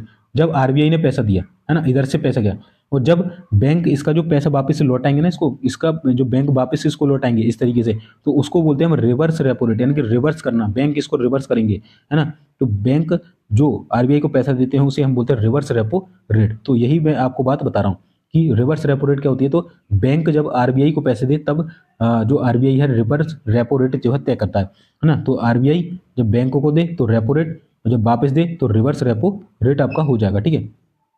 चलिए, और यहाँ पर लिखा है कि रेपो रेट जो हमेशा बढ़ी रहेगी रिवर्स रेपो रेट से। गोल्डन ट्रायंगल कंट्री किसे बोला जाता है, तो गोल्डन ट्रायंगल जो कंट्री है आपका म्यांमार, थाईलैंड और लाओस को बोला जाता है गोल्डन ट्रायंगल कंट्री। अगला है थाल घाट दर्रा और भोर घाट दर्रा, दोनों पूछे जाते हैं। तो थाल घाट जो दर्रा है ये आपका मुंबई से नासिक को जोड़ता है, और जो भोर घाट दर्रा है ये आपका मुंबई से पुणे को जोड़ता है, ठीक है। चलिए नेक्स्ट है दोस्तों, नेक्स्ट हम कर लेते हैं। अगला है बिरसा मुंडा हॉकी स्टेडियम कहाँ बनेगा। तो दोस्तों जो आपका बिरसा मुंडा हॉकी स्टेडियम है ये आपका राउर किला में बनेगा, जो कि आपका उड़ीसा में स्थित है, और ये भारत का सबसे बड़ा हॉकी स्टेडियम होने वाला है बिरसा मुंडा। कहाँ पे, राउर किला में, उड़ीसा में ये बनने वाला है, ठीक है। चलिए, और बिरसा मुंडा को चमत्कारी बाबा या धरती बाबा के नाम से भी जाना जाता है। सन 2023 का हॉकी वर्ल्ड कप कहाँ होगा, तो ये भारत में होने वाला है। देश बंधु की उपाधि या देश बंधु की उपाधि किसे मिली थी, या देश बंधु के नाम से किसको जाना जाता है, ये क्वेश्चन पूछा जाता है। तो वो है आपके चित्तरंजन दास। अगला है दोस्तों, भारत में कुल छावनी बोर्ड कितने हैं, तो ये हैं आपके 62 हो जाएंगे, ठीक है।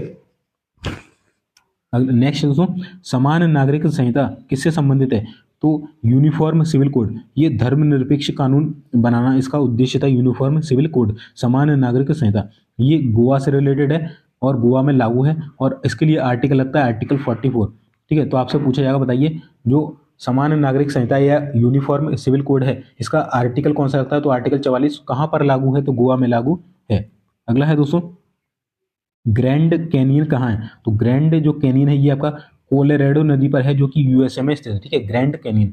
इग्लू क्या है, तो इग्लू क्या है, ये एस्किमो जनजाति के बर्फ के घर होते हैं, ठीक है। बर्फ के जो वो होते हैं ना स्लाइस आपके, तो इस तरीके से वो जोड़ते हैं, एक के ऊपर एक उसको रखते हैं, एक के ऊपर एक रखते हैं, एक के ऊपर एक रख के इस तरीके का कुछ घर बना लेते हैं, एक के ऊपर एक रख के इस तरीके से, और यहाँ से कुछ एंट्री होती है इस तरीके से, ठीक है। तो इग्लू क्या है, ये एस्किमो जनजाति के बर्फ के घर होते हैं। ये टुंड्रा प्रदेश में मिलते हैं, यानी कि ठंडे प्रदेश जिसे हम बोलते हैं, टुंड्रा का मतलब होता है ठंडे प्रदेश में पाए जाते हैं, जो कि आपका कनाडा वगैरह हो गया और ये आपका रशिया वाला इलाका हुआ, यहाँ पर आपके ये पाए जाते हैं। चलिए, अगला है कोशिका सिद्धांत किसने दिया था, तो ये दिया था स्लाइडन व स्वान ने। कोशिका की ऊर्जा मुद्रा, यानी कि कोशिका की जो एनर्जी यूनिट होती है वो क्या होती है, तो वो होती है आपकी एटीपी, यानी कि एडिनोसिन ट्राइफॉस्फेट, है ना। ये माइट्रोकॉन्ड्रिया में पाया जाता है एटीपी, आपका ध्यान रखना। चलिए, सेल्यूलोज का शुद्धतम रूप क्या है, सेल्यूलोज का शुद्धतम रूप होता है आपका कपास, जो कपास होता है यही सेल्यूलोज का शुद्धतम रूप है। सबसे छोटा कोशिका अंग कौन सा, यानी कि हमारे जो सबसे छोटी कोशिका होती है उसका कोशिका अंग क्या होता है, तो वो होता है आपका राइबोसोम, ठीक है, राइबोसोम। अगला है जीव द्रव्य शब्द का सबसे पहले प्रयोग किया था, तो ये किया था पुरकिंजे ने। किसने किया था, पुरकिंजे ने किया था। और जीव द्रव्य को इंग्लिश में हम प्रोटोप्लाज्मा बोलते हैं, तो इस शब्द का प्रयोग सबसे पहले पुरकिंजे के द्वारा किया गया था, ठीक है। नेक्स्ट देख लेते हैं हम। नेक्स्ट आपका कि एक अपराध के लिए दोहरे दंड से सुरक्षा, यानी कि प्रोटेक्शन अगेंस्ट डबल जियोपार्डी, है ना। तो ये क्या है, तो संविधान के किस अनुच्छेद में आपसे ये पूछा था कि एक अपराध के लिए दोहरे दंड से सुरक्षा, यानी कि किसी को भी अगर एक अपराध उसने किया है और उसको उसके लिए एक अपराध के लिए 2 बार सजा मिल जाए तो इससे बचा जा सकता है। इसी के लिए एक protection against double jeopardy article लाया गया था। तो वो आर्टिकल क्या है, तो वह आर्टिकल आपका 2020-2, क्या है, आर्टिकल 20-2, ठीक है, ध्यान रखना। इसे हम अंधा कानून भी बोलते हैं और इसे मृत घोषित कर दिया गया।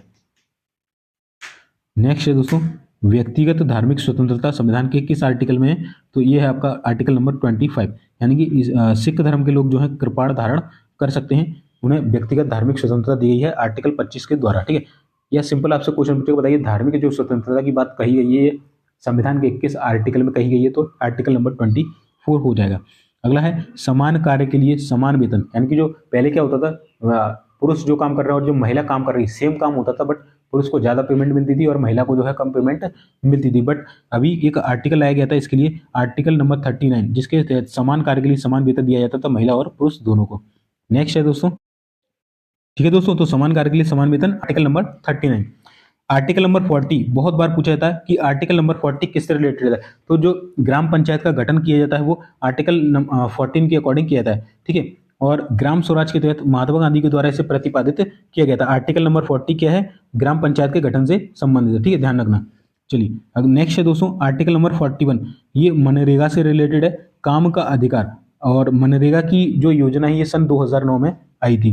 अगला है आर्टिकल 39A, बहुत बहुत ज़्यादा इंपॉर्टेंट है कि आर्टिकल जो आपका 39A है ये किससे रिलेटेड है, तो ये आपका निःशुल्क विधिक सहायता से रिलेटेड है, यानी कि फ्री एडवाइजरी है ना, फ्री लीगल एडवाइजरी इसको बोलते हैं इंग्लिश में, उससे रिलेटेड है आर्टिकल 39A।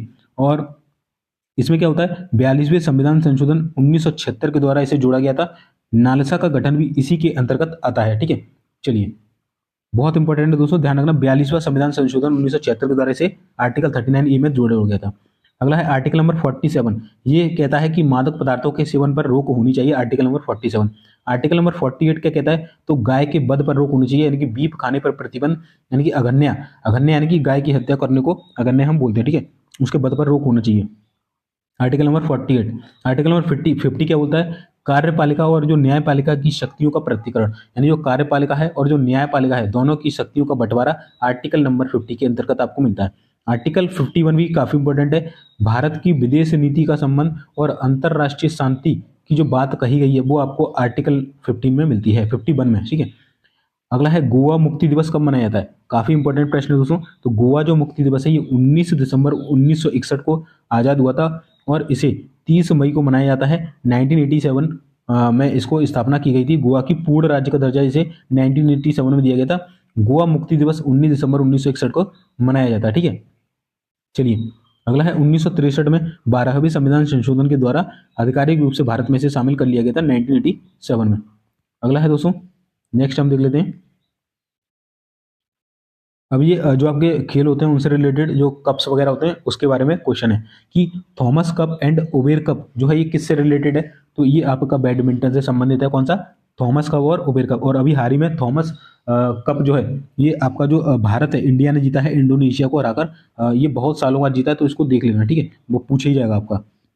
पूरे भारत में डीआरडीओ की कितनी लैब है ये पूछा जाता है। डीआरडीओ यानी कि defence research and development organisation, ठीक है। और इसकी स्थापना 1 जनवरी 1958 को हुई थी और वर्तमान में शायद इसके अध्यक्ष सतीश रेड्डी जी हैं। एक बार चेक कर लेना, मुझे कंफर्म नहीं है, ठीक है, मैंने कहा कि 6 महीने से पढ़ा नहीं है करंट, ठीक है। पूरे भारत में डीआरडीओ कितनी लैब है, 52। आगा खां पैलेस जो है कहाँ स्थित है, तो आगा खां जो पैलेस है ये पुणे में स्थित है। दुती चंद एथलीट जो है ये किससे संबंधित है, तो दुती चंद जो है ये उड़ीसा की रहने वाली हैं और ये एथलीट हैं, ठीक है, यानी कि रनिंग करती हैं, उड़ीसा से रिलेटेड है। बाबा साहेब अम्बेडकर का मूल नाम क्या था, तो इनका जो मूल नाम था वो था भीमराव रामजी अम्बेडकर। भारत रत्न इन्हें दिया गया था सन 1990 में मरणोपरांत, यानी कि इनके देहांत के बाद इन्हें भारत रत्न दिया गया था सन 1990 में।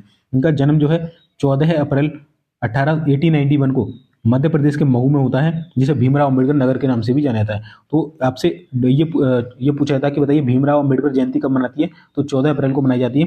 1891 में इनका जन्म हुआ था, 1990 में इनको भारत रत्न दिया गया था। और इनका जो समाधि स्थल है उसे हम चैत्य भूमि के नाम से जानते हैं। इसके अलावा भारतीय रिपब्लिकन पार्टी, स्वतंत्र labour party, scheduled caste federation जैसे दलों का जो गठन है इनके द्वारा किया गया था। इनके द्वारा कुछ बुकें भी लिखी गई थी फेमस बुक, जैसे पाकिस्तान पर विचार, एक और थी जाति का उच्छेद यानी कि एनिहिलेशन ऑफ कास्ट, है ना, जातियों का अंत, इनके द्वारा लिखी थी। इसके अलावा रुपए की समस्या, उद्भव और समाधान, है ना, प्रॉब्लम ऑफ रुपीज, है ना, ये वाली जो इसी के द्वारा आरबीआई का गठन किया गया था। जो रुपए की समस्या ना यानी कि प्रॉब्लम ऑफ रुपीज, उद्भव और समाधान, इसी के द्वारा जो आपका आरबीआई का गठन है 1 अप्रैल 1935 को इसी बुक के आधार पर किया गया था, ठीक है। तो ये कुछ बुक है, काफी इंपॉर्टेंट बुक है। अगला है बे पीने के पानी के लिए सत्याग्रह करने वाले प्रथम और एकमात्र क्या थे, सत्याग्रही भी थे, यानी कि पीने का पानी भी इन्हें नहीं दिया जाता था उस समय, ठीक है। चलिए पूना पैक्ट इनके समय हुआ था 24 सितंबर 1932 को हुआ था। और इससे पहले मैंने बताया था 1931 में कराची में गांधी इरविन समझौता हुआ था। और पूना पैक्ट कब हुआ, उसके ठीक 1 साल बाद 1932 में हुआ था, महात्मा गांधी और अम्बेडकर जी के बीच पुणे की यरबदा जेल में। कब हुआ था, पुणे में हुआ था पूना पैक्ट, यरबदा जेल में, कम्युनल अवार्ड के विरोध में, ठीक है। इन्होंने तीनों गोलमेज सम्मेलन में भाग लिया था, और तीनों जो गोलमेज सम्मेलन सम्मेलन हुए थे कहाँ हुए थे, लंदन में हुए थे। जबकि महात्मा गांधी ने केवल जो दूसरा गोलमेज सम्मेलन था उसमें भाग लिया था। और बहिष्कृत हितकारिणी सभा की जो स्थापना है वो इन्हीं के द्वारा की गई थी। ठीक है, तो अंबेडकर जी से रिलेटेड जितने भी क्वेश्चन बनते थे मैंने आपको सारे वो इस वीडियो में करा दिए। अगला है, एक और है कि दलित अधिकारियों की रक्षा के लिए 5 पत्रिकाएं उन्होंने निकाली थी। बहिष्कृत भारत, मूक नायक, समता, जनता और प्रबुद्ध भारत। ठीक है, ये इनकी 5 पत्रिकाएं थी। ठीक है, चलिए अगला है, लाडोगा झील कहाँ स्थित है। तो दोस्तों लाडोगा जो झील है आपकी ये रशिया में स्थित है। अगला है, जैव ईंधन नीति 2018 लागू करने वाला भारत का पहला राज्य कौन है। तो ये आपका राजस्थान है ना, बायोफ्यूल। अगला है, इंपॉर्टेंट है कि शिक्षा को राज्य सूची, यानी कि जो मूल संविधान में किस में था, राज्य सूची में था शिक्षा, इसको समवर्ती सूची में डाला गया था। तो कौन सा संविधान संशोधन किया गया था, तो 42वां संविधान संशोधन किया गया था 1976 में, जिसके तहत शिक्षा को राज्य सूची से हटाकर समवर्ती सूची में डाला गया था। अगला है, हंटर आयोग किससे रिलेटेड है, तो मैंने बताया था शिक्षा से रिलेटेड है ये। नेक्स्ट है दोस्तों, प्रोटीन की कमी से होने वाले रोग कौन सा है, तो प्रोटीन की कमी से होने वाला रोग है आपका क्वासियोरकर और मरासमस। एमिनो अम्ल में पाया जाने वाला तत्व कौन सा है, तो ये है आपका नाइट्रोजन। ठीक है, अमीनो अम्ल में। अगला है, प्रोटीन का नामकरण किसने किया था, तो जो दोस्तों जो प्रोटीन का नामकरण है ये किसने किया था, मूल्डर ने किया था। किसने किया था, मूल्डर जो थे इन्होंने प्रोटीन का नामकरण किया था। दाल में पाया जाने वाला प्रोटीन कौन सा है, तो दोस्तों दाल में पाया जाने वाला जो प्रोटीन होता है वो आपका होता है प्रोलेमिन। क्या होता है, प्रोलेमिन। 6 अनुसूची जो संविधान की 6वीं अनुसूची है, इसमें 4 पूर्वोत्तर राज्यों का वर्णन है, असम, त्रिपुरा, मेघालय और मिजोरम। ठीक है, तो संविधान की 6वीं अनुसूची किससे रिलेटेड है, पूर्वोत्तर के 4 राज्यों से संबंधित है, असम, त्रिपुरा, मेघालय और मिजोरम। अगला है दोस्तों, प्रश्नकाल। प्रश्नकाल जो ये संविधान में पॉलिटी में एक वो आता है, संसद के लिए यूज किया जाता है कि प्रश्नकाल क्या है।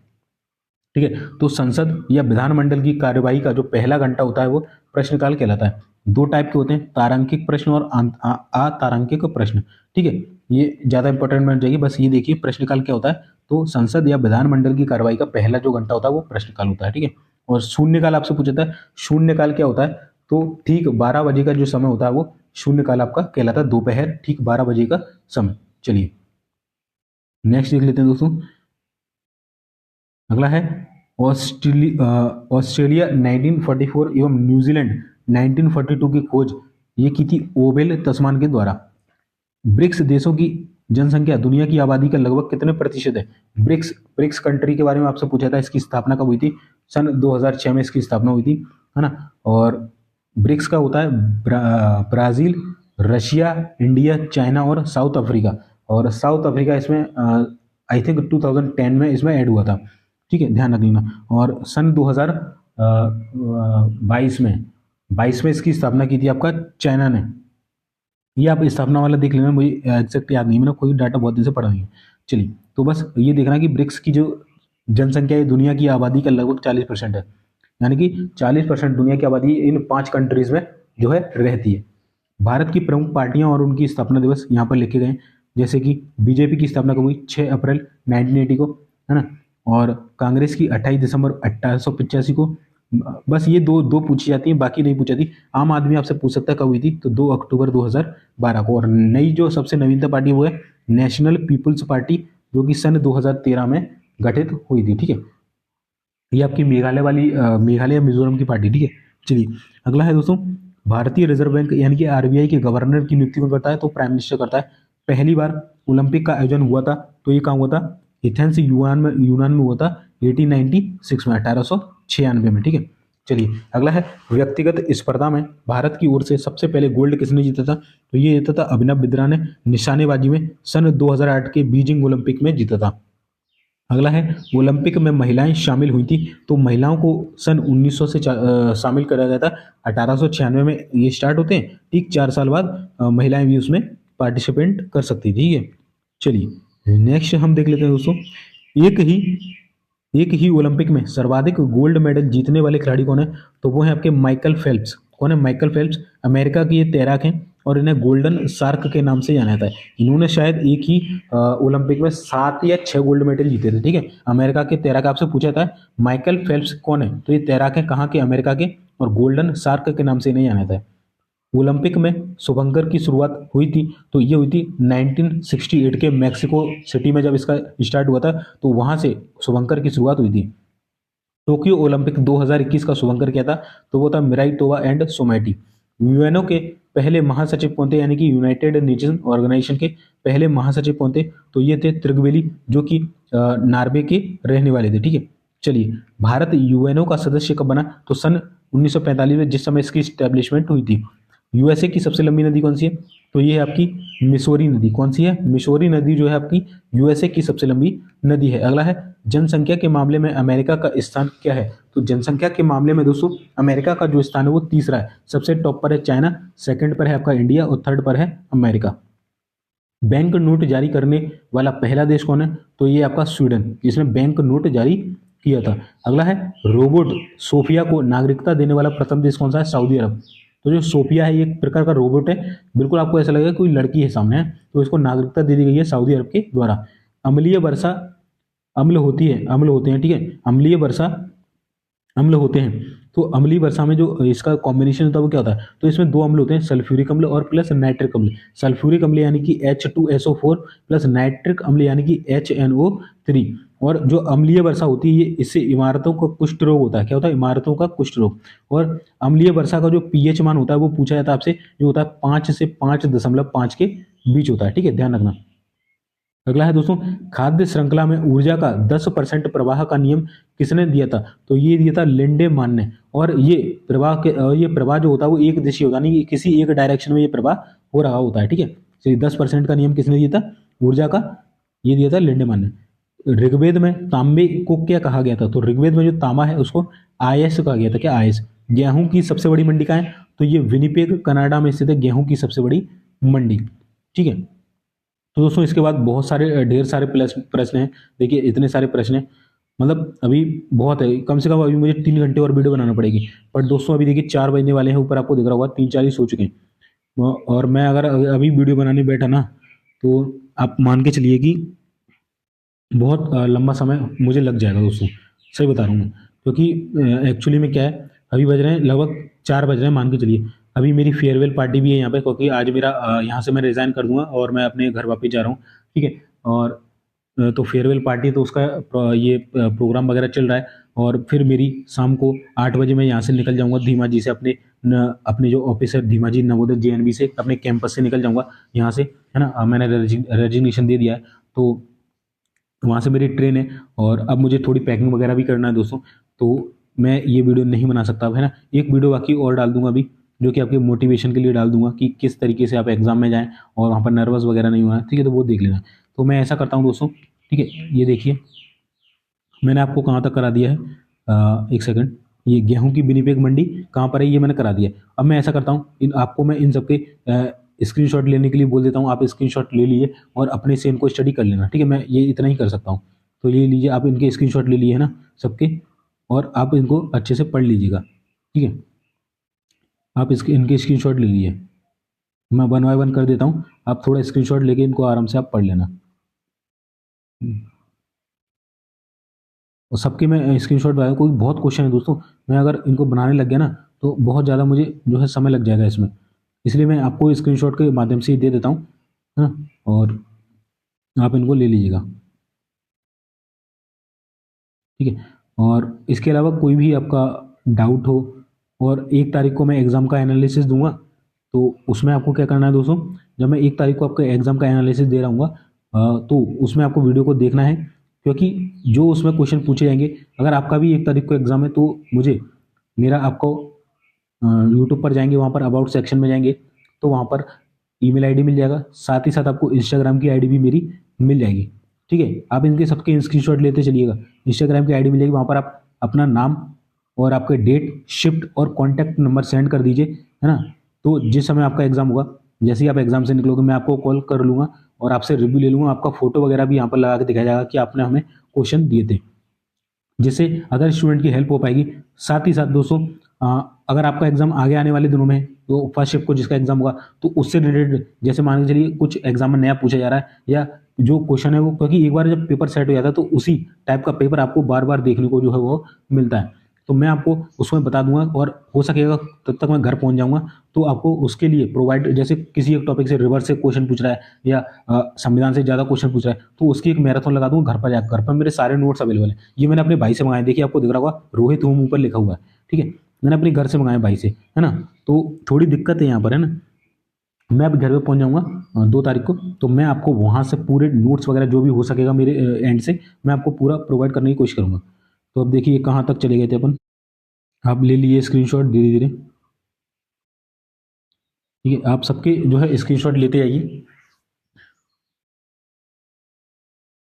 और चैनल पर नए सब्सक्राइब जरूर कर लेना, और वीडियो पसंद आया हो तो लाइक कर देना, शेयर कर देना, है ना। बाकी अभी टेस्ट बुक का आज शायद लास्ट डे ऑफर चल रहा है दोस्तों। टेस्ट बुक का मॉक टेस्ट नहीं लिए तो ले लीजिए जल्दी, नीचे लिंक डिस्क्रिप्शन में, क्योंकि आज केवल 1 डे ऑफर है ये। बहुत सस्ते में शायद मिल रहा है, शायद 240 के अराउंड के समथिंग आपको मिल जाएगा, जिसमें 2 साल की वैलिडिटी मिल रही है। एक मॉक टेस्ट में आपको 2 साल की जो वैलिडिटी है वो आपको देखने को मिल रही है, ठीक है। तो जाइए जल्दी से परचेस कर लिए, और ढेर सारी वीडियो मेरे यूट्यूब के KBS का जो प्लेलिस्ट है वहाँ पर आपको देखने को मिल जाएगी, तो वहाँ पर देख लेना। बहुत सारी मैं वीडियो डाल चुका हूँ, और भी आपको अगर GK पढ़ना है तो मैं ऑलरेडी पढ़ा चुका हूँ, जिसमें जो है आपका KBS JSE की NBS JSE की प्लेलिस्ट बने रखी है, उसमें आपको वीडियो मिल जाएंगे, ठीक है। तो उन्हें आप जाके एक बार चेकआउट कर लेना, ठीक है। और टेलीग्राम ज्वाइन कर लेना। वहाँ पर मैंने 5 जो इसके जो पेपर हुए थे 2018 वो डाल दिए। आपका अगर 2, 3, 4, 5 को शिफ्ट को एग्जाम है पेपर में तारीख को, तो आप उनको देख सकते हैं जाके, ठीक है। दोस्तों बहुत हैं, देखिए मैं कब से इनको स्टार्ट कर रहा हूँ, बहुत क्वेश्चन है भाई, बहुत क्वेश्चन। 3-4 साल की जो मेहनत है मेरी, पूरा इसमें निचोड़ लिखा हुआ है। मैं कुछ नहीं करता, एग्जाम होता है बस इसको देख के चला जाता हूँ, आराम से 12-13 नंबर आ जाते हैं मेरे, क्योंकि बहुत इतना हैवी कंटेंट इसमें लिखा हुआ है ना भाई। ये कंटेंट बनाने में ना बहुत मेहनत लगती है, ऐसे ही ये कंटेंट नहीं मिलता। इसको हमको डेली जो हम पढ़ते हैं उसमें से ढूंढ ढूंढ के इसको लिखना पड़ता है, ठीक है। ये कहीं पे भी आपको कोई अपना नोट्स भी नहीं देगा, मैं आपको नोट्स भी दे रहा हूँ अपने, ठीक है। सब आपको बुक से ही पढ़ाएंगे, तो आप ले लीजिए स्क्रीनशॉट लेते जाइए आप, है ना। थोड़ा वीडियो पॉज कर लेना अगर थोड़ा तेज हो रहा है तो। ये सारी बुक्स हैं जो फेमस फेमस बुक है ना, जो आपकी जो मतलब बुक पूछी ही जाती है एग्जाम में, वो बुक है ना। तो इनको आप पढ़ लेने एक बार, ठीक है।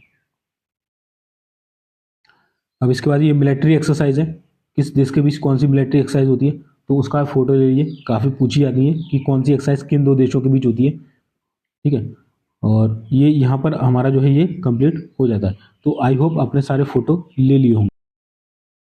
तो दोस्तों जितने मैं आपको क्वेश्चन करवा सकता था मैंने करा दिए, बाकी के आपको इन्होंने स्क्रीनशॉट दे दिए, तो वो लेके आप पढ़ लेना, ठीक है। और पेपर को किस तरीके से अटेम्प्ट करना है ये वाला वीडियो देख लेना, सारे मेरे चैनल पर मिल जाएंगे। KBS JSE की प्लेलिस्ट को फॉलो कर लेना। और अभी आपका जब पेपर हो जाएगा तो एनालिसिस दे दूंगा, साथ ही साथ पेपर के बाद आंसर की कब आएगी, टाइपिंग टेस्ट कब होगा, CPT कैसे होगा, नॉर्मलाइजेशन होगा या नहीं होगा, कट ऑफ कितना जाएगा, सब कुछ आपको एनालिसिस करके मैं बताऊंगा। तो चैनल पर बने रहिए, सब्सक्राइब कर लेना, और टेलीग्राम पर ज्वाइन कर लेना। ढेर सारे मैं नोट्स वगैरह डालते रहता हूँ, ठीक है। तो जाइए इसे ज्वाइन कर लीजिए, है ना। ये ढेर सारी वीडियो मैं बना रखी है, और एडमिट कार्ड के साथ क्या क्या लेकर जाना है ये वाला वीडियो जरूर देख लेना। इंपॉर्टेंट इंस्ट्रक्शन मैंने उसमें बता रखे हैं। और ये है अबाउट सेक्शन, यहाँ पर जाकर आप ईमेल के थ्रू या इंस्टाग्राम के थ्रू हमें जो है मैसेज कर देना, अपना नाम, डेट, शिफ्ट और कॉन्टैक्ट नंबर सेंड कर देना, ठीक है। और मैं एज अ JSE अपॉइंटेड हूँ इन नवोदय विद्यालय में। बाकी ये वाली प्लेलिस्ट है, इसको फॉलो कर लेना। और चलिए इतना ही रखते हैं, बाकी चैनल पर नए सब्सक्राइब करके बेल का बटन दबा देना। मिलते हैं फिर नेक्स्ट वीडियो में, तब तक के लिए जय हिंद, जय भारत।